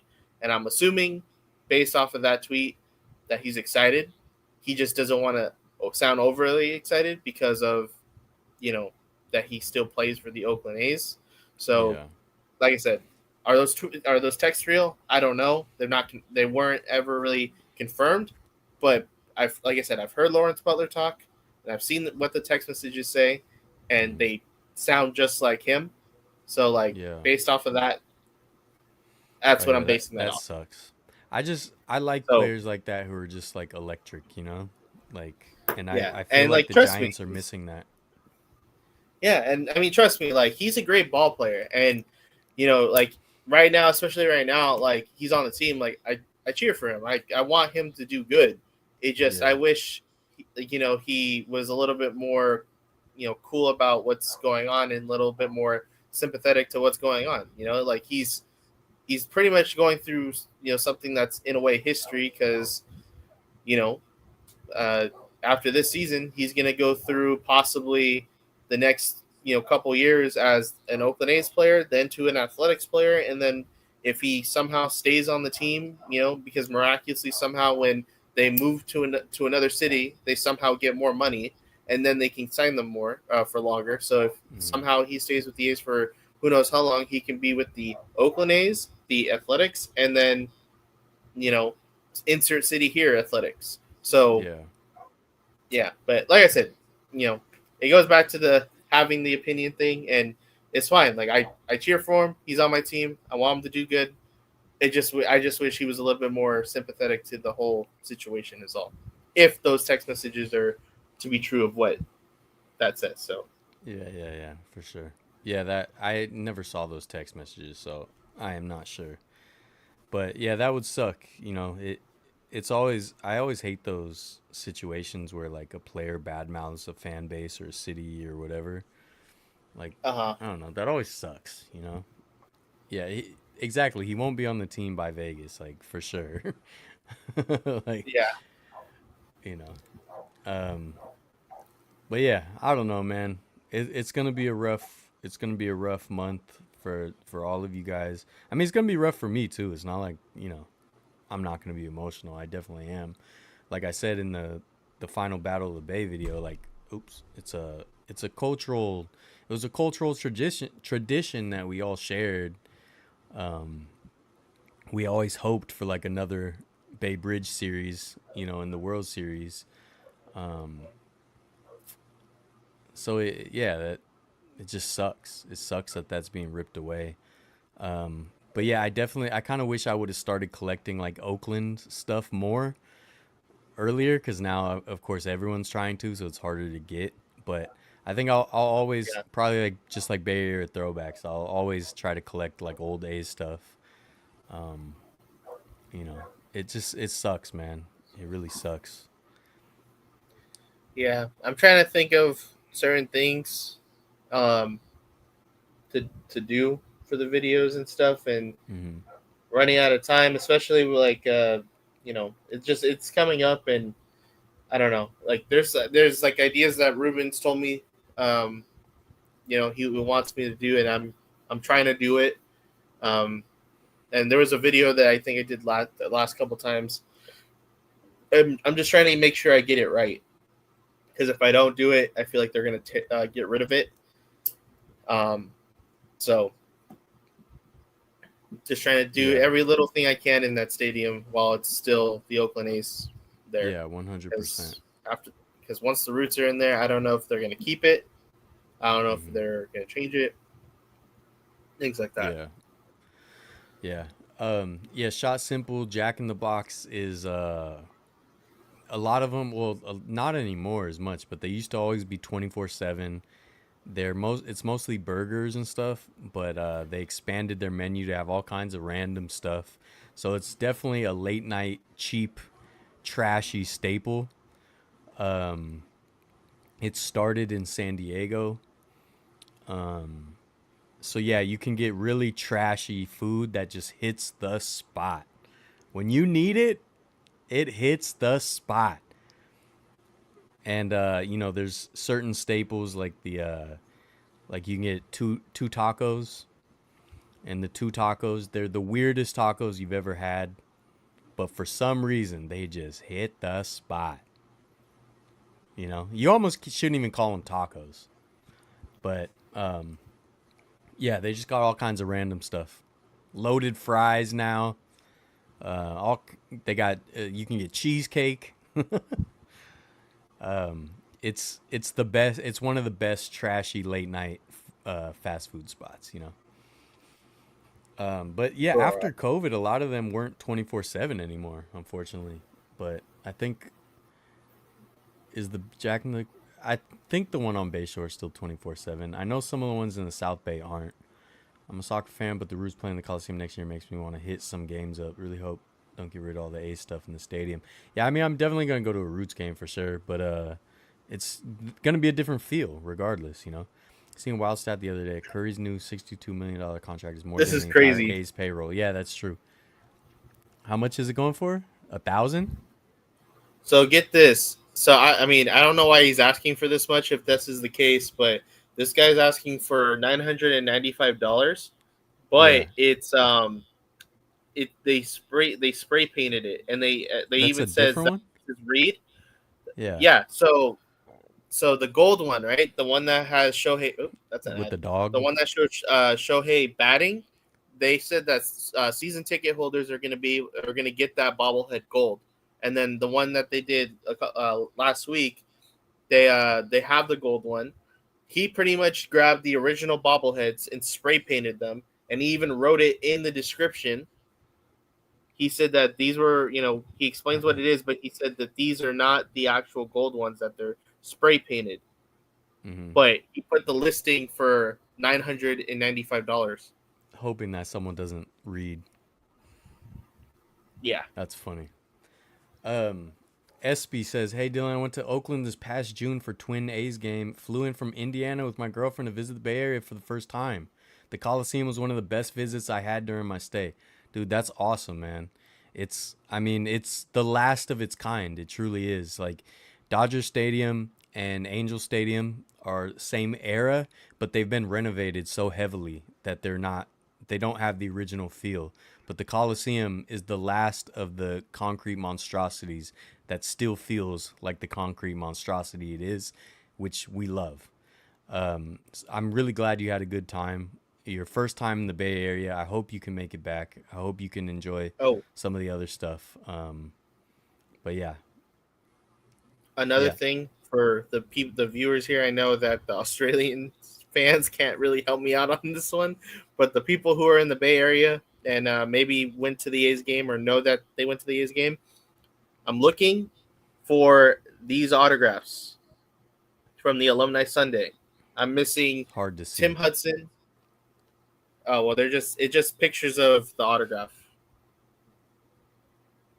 I don't need Mark Ellis, but I'm missing Tim Hudson, Mark Mulder, Chris Davis, and like a couple other people. If you guys know who went to that game and got those autographs and are willing to sell it or to trade for one that they didn't get to go to, I'm willing to trade. I have Bobby Crosby and Mark Ellis, and I think Scott Hatterberg, and I think I just got a bobblehead that had like all 4 autographs with it. I'm trying to get all the ones. So if anyone knows. Everyone put the bat signal out.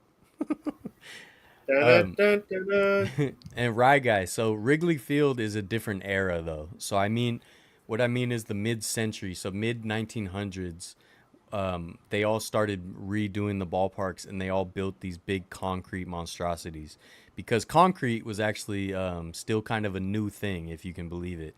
And a lot of the earlier concrete didn't set as well and stuff, but our modern concrete was still kind of a new thing to use for construction. So we're talking about Candlestick, we're talking about the Coliseum, Angel Stadium, Dodger Stadium were in that era, and then you have the ones that are no longer there. You got Three River Stadium, you got Riverfront Stadium in Cincinnati.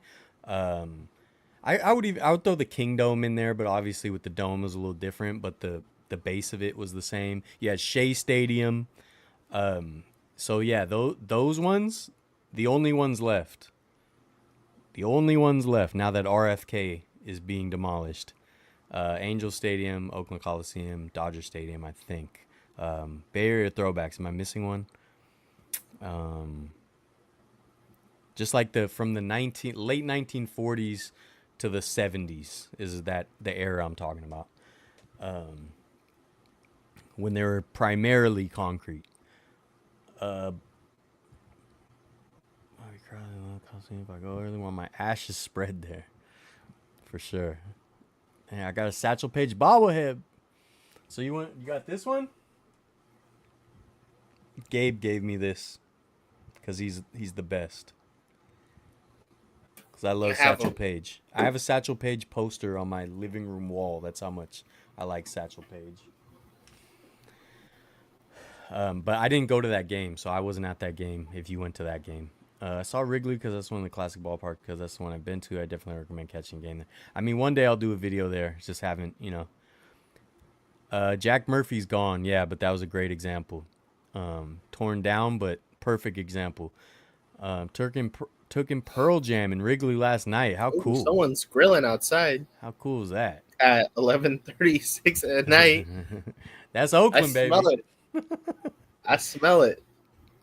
I've never been to the Or maybe Kingdom. Was it's too young when it got blown up. I wish I could have gone to the Kingdom.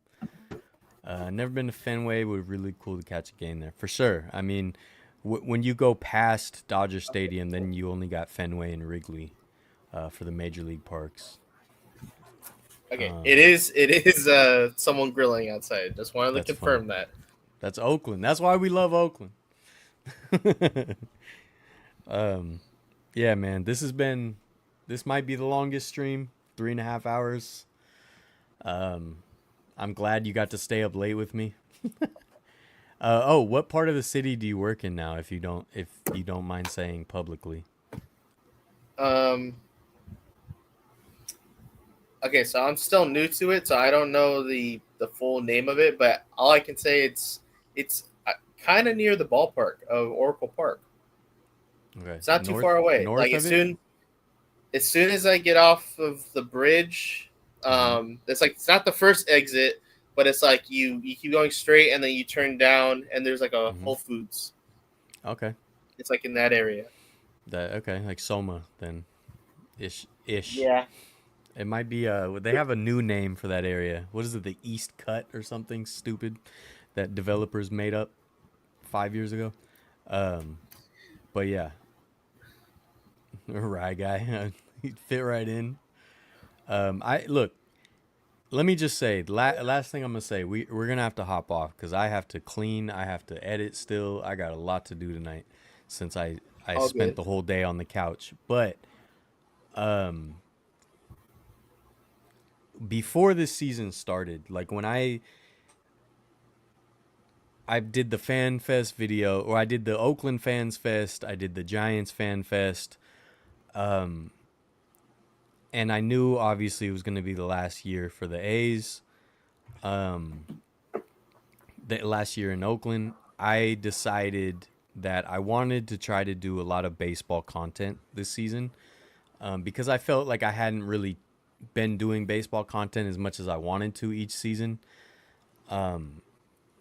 So I set out kind of a goal to do that. I didn't accomplish everything I wanted to do. I wanted to do some more, but the fact that I got to do the final battle of the Bay, I got to do Rickwood Field, I got to do Globe Life Field, and the two Fans Fest and Fan Fest video. And then I'm gonna do the last A's game in Oakland, and I also have another special baseball focused video that I've been sitting on for a long time, and I've teased it on the channel actually a lot, but I will definitely try to get it out now. I'm happy that I was able to do that, and I hope that as a non-A's fan, I hope that my final video in Oakland, I hope I can make something that A's fans and baseball fans in general can appreciate. And I enjoy the baseball content so much, and I've appreciated you, Gabe, and I've appreciated all the other A's fans that have been so kind to me. And I've really, really enjoyed spending time with you guys at games and stuff. So, regardless of how it plays out and what's going on and who's leaving and what's doing what, I'm appreciative of the friendships I've made. So that's one last gift the Oakland A's have given me on their way out, I guess. I'm looking forward to it.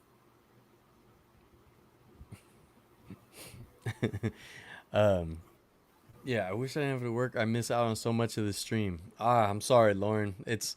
You're in Australia too, so it's huge time difference because it's 11:41 p.m. for us. Yeah. We stayed up But night. It's Labor Day. Labor yep. Day. And I will say, SB, the Coliseum felt more authentic compared to Oracle. I liked it, but the Coliseum seemed more legit. Well, I take offense to that.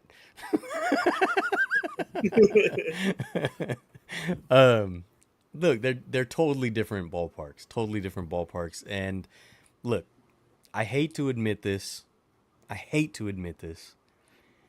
but Oracle Park lately has felt different.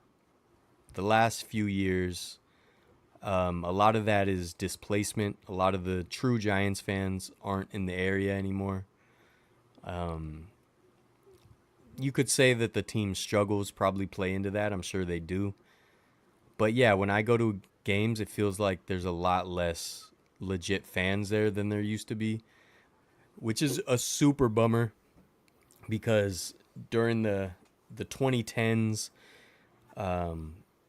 we won 3 World Series, and it was the golden age. It'll never be that good again for me.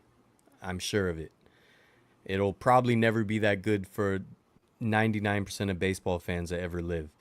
So I'm extremely thankful that we had that time period, but it is sad that, you know, it doesn't sustain. And during those years, I would ride the train up to the games. Even the years where we were out of it, like the in between years, after the championships, even when we were out of it, the ballpark was still rocking. Because we had some bad years mixed in there. And yeah, I mean, I remember going to the last game of the season, one of the years we were not making the playoffs, we were out of it, and it was still rocking. And because fans were still around, they're still riding high, but it just doesn't feel the same. And it's the same thing at Chase Center with the Warriors. And I think of a lot of it is just displacement. Fans just aren't there anymore because it's very expensive to be in the Bay Area. It's very expensive to live there. And we constantly have a flood of people from all over the world moving here who don't care about baseball. I could be totally wrong in that, but that's what it feels like. And it sucks. But if you could have gone to Oracle Park or then AT&T Park, in 2012, 2014, 2016, it was a much better feel than what we have right now, unfortunately. So yeah, I totally understand that sentiment though. I had to work too long. I'm 500 miles from the Bay Area. 500 miles? No, I think it's more than that. I could be wrong though. I just think that a lot of bandwagons hopped on during those even years in 2010, so people fell off. Remember people all of a sudden being big Giants fans. I mean, that's probably true too. That probably plays into it. The highs of winning championships and all that brings people in. But I really do think the displacement. I mean, dude, you live in Southern California now. You're another prime example of like people move, they go away, and then a lot of the people. I mean, I'll put it like this: the people that live in my apartment complex, not a lot of American sports fans. You know what I mean? I definitely don't disrespect Giants history. It was an awesome job you did respecting Willie Mays during my visit. Very classy organization coming from a Cubs fan. Can admit that. Awesome. Yeah, dude. Look, Giants. The Giants do have an incredible, great fan base. I just think they're not around as much anymore. And that goes for a lot of different. I mean, the White Sox too. White Sox have a great fan base. They're not going to games right now. They're kind of in the same position as the A's a couple years ago.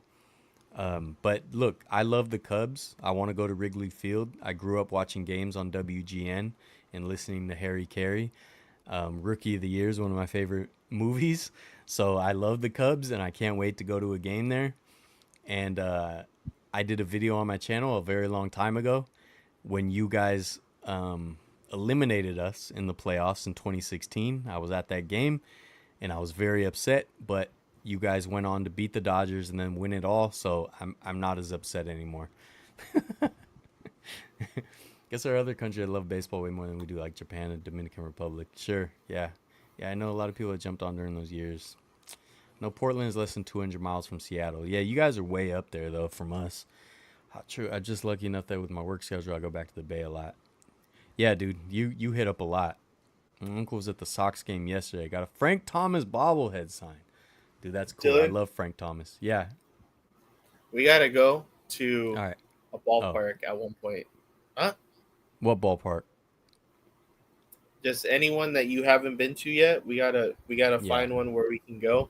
Because I talked to Natalie about this before too.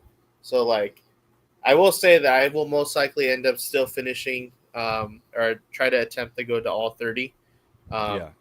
minus one if you could figure out the hard math on that, on which is the one I'm talking about. But I'm gonna try to go to. I want to go to all 30 stadiums still. Natalie still hasn't been to Arizona and Petco, so I'll probably take her to those at one point. Don't know when, but you know, probably not next year. Maybe next year. I don't know. But we're planning on still going to them. So depending on which one you haven't gone to or which one you want to go to next, we could probably try to figure out something so where we can try to all go together as a group and take over a ballpark and do videos, do your style, and also do mine, I guess, at the same time. Yeah. I know Arizona I still haven't been to, and that's a pretty easy one to knock out. Oh, So I would like to do that. that's And a cool one. and I love Petco. I mean, I'll go again. Always love Petco. But if you want to go to one that neither of us have been to, that would be fun too. I think it'd be cool because like we're all splitting up and kind of learning things. Yeah. You know, as the stadium goes. One thing I want to do though, which I only want to go, which it kind of sucks because like obviously I know that there's other history that's there, Mm-hmm. but I want to go to the National Baseball Hall of Fame. And the mainly reason why I want to see is because I want to see if the self shirt and the other stuff and all that is in the display. I want to see if that's on display. Well, I want to go wearing a Barry Bonds jersey. Like, hey, he's in. Mhm. He's in. Hey, I'll go in with the Pete Rose and a Mark McGwire shirt. I have a Pete Rose jersey actually. I could wear that too. I'll swap jerseys. Yeah. Yeah. Yeah, we should do it. I would love to do that. That'd be fun. I was down to do it this year because I know you went to a couple this year. The only problem was Rickwood Field popped up, and taking my niece to Disneyland took all my money. So it was a tough year because I was hoping to check off like 2 or 3 more ballparks this year, but Rickwood and Disneyland was hard to swing. But so hopefully next year that means I'd be more down to go. Yeah, I mean, right now, because I will say, like, the job that I have now, it kind of got harder for me to get PTO. So I might have to, like, kind of figure out some way we can figure it out. Because basically right now, from my PTO, I'm saving it for WrestleMania, which is in April. So pretty much I got to see what's towards the end of the season, I guess, if I were to do one. And yeah, I mean, I got to see if there's one I can do that's like closer to the end of the season. Probably like we could probably pull off like a Arizona or a Petco, and maybe do some other type. Next year we can build for another big trip for like Boston or New York, because like that's pretty much it at this point. Because once I complete Seattle, everything else is on. Besides for Natalie, she's got to get those 2, but everything else is on the East Coast at this point. So that's where like the big trips come in, and I kind of have to go one by one. Yeah. And have you been to Citi Field or no? I have not. Oh, okay. I would like to. It just And you went to Minute Maid and Globe Life Field, right? Yeah. So Texas is done for you. Texas is done for me. Pretty much anything on this side, and then Colorado and Texas, they're all done on my end. Yeah, but so I gotta backtrack because of Natalie. Okay, yeah, I haven't been to Arizona or Seattle, on like towards the West Coast or Colorado. So yeah, we had our list. We shared our lists in Discord. We're actually me and him. Will you wait? Was it you'll have one up on me or no? We'll be tied after. Yeah. This month. Yeah. But I'm also counting. I'm counting yeah. Rickwood Field. So I don't. Some people might count that. I count it though. If you saw a major league game somewhere, that counts, it counts. Dude. Yeah.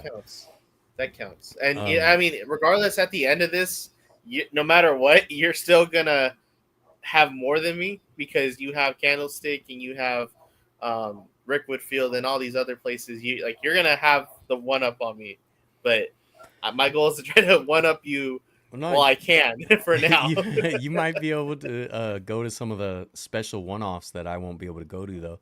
So I do want to go. I will put this out there. I do want to go to the game next year at the Bristol Motor Speedway. I do want to try to go. It doesn't mean as much to me as Rickwood did because Rickwood, meant something to me. So it doesn't really mean anything. It's just more for the fun of it. But I will try to go just to say I went. You know what I mean? Yeah. I don't know what I don't. So yeah, I don't know what my plans are for next year. I mean, I can tell you the ballers are obviously a thing. I know that um I know the roots are probably going to be a thing. As for Major League Baseball, I don't know. I don't want to say nothing at all because technically, Natalie's still a Giants fan, and I'm not going to be that person that tries to be like, no, you can't enjoy yours because of what happened to me. So like, I'll probably still go to like a couple Giants games with her. It's just more of if people are going to want to see me make basically what I did for the A's for them. Like obviously it's not gonna mean the same because I'm going as like a visitor, I Yeah. guess, and it's more just recording my experience with Natalie compared to me being an actual Giants fan and Mm. being all into the Yeah, but Giants and all that. people So people enjoy what you do because you're a genuine person and you're a nice person and they like you. So I think you should still do content. It just doesn't have to be focused on just the A's anymore. But well, I again, know it I don't just think that's something you even should worry about right now. I think you should deal with the situation at hand and then see what your heart tells you later. well yeah no I mean everyone keeps asking me and like it's I will say it's very overwhelming to hear like what are you doing next? What are you doing next? And it's Yeah. like I'm like right now I'm trying to live the now because of everything that's going on. Like, you know, I don't want to think about the future when what's happening to me right now is my team's getting taken away. So I'm just trying to enjoy every little bit of A's baseball that I can at the Coliseum with my friends, with my family. I'm just trying to worry about that. And I haven't really thought, like I said, I haven't thought much of like the future wise. Like, and Mm. I'm like you said earlier, like I do tend to care about what other people think sometimes. It's just some of it is for good reasons. Some of it is like I shouldn't be doing it at all. Mm. It's just, I've built what the fans or not the fans, but like, the viewers that have been coming to watch my stuff, like they've all been, watching my stuff because of well, at least for like some A's fans, they've been watching it because I'm an A's fan and I'm talking about Mm. their team and doing all that stuff. So, and sharing all this cool stuff like, the bobbleheads and sharing my collections and getting autographs of those players is like they get to see their team and their players all the time. And then just for me to switch up and be like, oh yeah, well now it's Giants players or if it's other things, that's kind of where I I think it kind of gets twisted. But like you said, Mm. like I don't have time to really right now to think about that. It's just more of, like when the time comes, I'll think about it obviously, and I'll talk to Nat about it because that's the other thing is like, you know, basically when I went to the A's games, it was like my thing, and then when we went to the Mm. Giants games, it was more of, I can actually go to a game and watch the game without a camera in my hand because Mm. ever since I started doing my videos, I don't think I've ever gone to an A's game since then, since I started, where I just went to the game and just simply sat there and watched the game without recording. Yeah. So, um, you know, that's why I'm like, I don't want to ruin it for Nat if that's something she's not okay with. So Yeah. I have to talk But to her about it. this is the So, well, thing. Yeah, I mean, I did the same thing for years where every time I go to a game, I pretty much filmed it, and that's why the last couple years I've tried to sprinkle in games where I don't film. So like with the 49ers, I was filming like it felt like doing something like every game. So then I was like, I got to start like, making sure I just go to a game and enjoy it. And same with Giants games. So like I go to Giants games and just enjoy it. But obviously it's different cuz I do different type of content. You do like more of a vlog, like a video diary, where it's like this is what's happening in the world of the A's and the world of Gabe. But Chill. since I do different types of content, it's not really expected of me. Um, but yeah, I mean that's up for you to figure out. But I think it would definitely be healthy for you to be able to go to a Giants game and not film it, and then you could go to another one and film it. You know, like you don't have to film every game. And that's why, Yeah. in this time period too, with you, I've gone to a few games where I gone to some A's games where I don't even film. I'm just hanging out because I just want to enjoy the ballpark and feel it and remember it. Yeah. You know, so I think it would be healthy for you to do that. Yeah. And I mean, like when it came to the A stuff, like I said, because like I don't want to say like by me doing the other videos, I'm not really gonna care because I am gonna care. It's just more of when it came to the A stuff, like I was strict on certain things, like whatever my picture is for the game, and like I kind of kept it same thing to my YouTube channel as the thumbnail because I figured if maybe someone came across my Instagram or saw it on YouTube, they would put two and two together, which is probably like a bad thing to do. Maybe it's a good thing, I don't know, but I just thought it was a cool thing. Like I put it on Instagram, I put it on YouTube. Maybe one of those things cross paths, and yeah, like that's the only reason why I really do it. Like do it that way. And like there's certain things how I do my videos for the A's, but I won't do it for like the ballers. Like Hmm. if you watch any of the videos side by side, you probably can see like a little bit of a difference. Maybe it's similar, but yeah, I'm just like I try to relax more on the ballers ones, and I try to like have a little bit more fun with them than I do Yeah. the A's ones. And that's basically just mainly because of the stuff that's happening right now. But Yeah. like I said, I'm more focused on what's happening now. I'm trying to figure out how to do the next couple games here for this week. Um, Next Sunday they're doing the signings and stuff, so that's gonna be cool. And I think I might be spoiling this by or giving away the person by me saying this, but that person with the DM and all that Hmm. I believe it's either if it's not this Sunday, it's the next Sunday. That person is one of the people who messaged me. So I'll let That's one of pretty y'all cool. figure that out. There's three people. There's a total of six people that I just threw out there. So you guys can figure that out. That's pretty cool though, man. Like, look, like I told you, there's there's so much value that you're documenting, you know? Yeah. So like regardless, it's like someone just said in the chat, who was it? Shout out to you, Ruben. Yeah, and Bear Throwback said like, 100 years from now when Oracle is gone, those videos will mean something.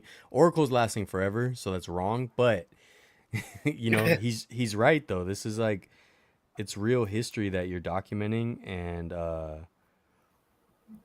it's important stuff. And I got some dope. Is that at the Garfield Square? Um, I'll give it away since we're almost 4 hours into the stream, but I had a video planned where I was gonna go to all the old ballpark sites in San Francisco. Um, so I know there was a ballpark there. But yeah, if there's definitely let me know, and I'll look into it because I want to you know tell all that history, tell all those stories as well. And SB, there's a video I've teased a bunch that I'm gonna put out that you'll love. Hopefully soon. I want to put it out probably when baseball playoffs start. Um, Nice. but yeah. All right. I love you guys. Okay, even the dissenters. I love everybody. I appreciate you guys so much. I definitely got a lot of content coming. I had a vote. I did a poll in the Discord for the next video to drop, and everyone voted Golden Gate Fields. So that's gonna be the next video, folks. Golden Gate Fields. Hella cold in my room. And I got some. It was hot before. Then you opened the door and they were cooking, and then now it's hot or now it's cold. Well, Uh, because all the hot air was coming in, and I had the air conditioner and the fan going, and it kept everything in this room. So now it's cold. okay. Yeah, I appreciate all of you, and more content coming soon. Golden Gate Fields video I will put out soon. And I had to film it on my phone because they wouldn't let me bring in a camera, but I'm actually really excited how it turned out, and it's pretty. I think it's pretty fun, and it's the first appearance of my mama, so you know. Woo! All right, Mama Variety. Yeah, good question, Ruben. I did not wear a suit, but the boy himself, Jet, sure did. And he's not dropping out of this race. He's seeing this thing through. All right. I love you guys. Gabe, you're the best, dude. You're the absolute best, okay? And I'm excited to be right alongside you for some of these moments. Yep. All right. Yes, Appreciate sir. you guys. Your comfort zone is not your life. Your life is when your comfort zone takes a back seat. Right? Something like that. Yes, sir. All right. Something And like that. like, subscribe, share, do all the cool things the cool kids do. Something or other tours now. Variety, Vertlife. Vertlife. I appreciate you kids. You guys take care of your families, pet puppies and kittens, eat kettle corn, ride roller coasters, and do all the fun stuff. All right? You guys are the Yep. best. Good night, Gabe. Good night.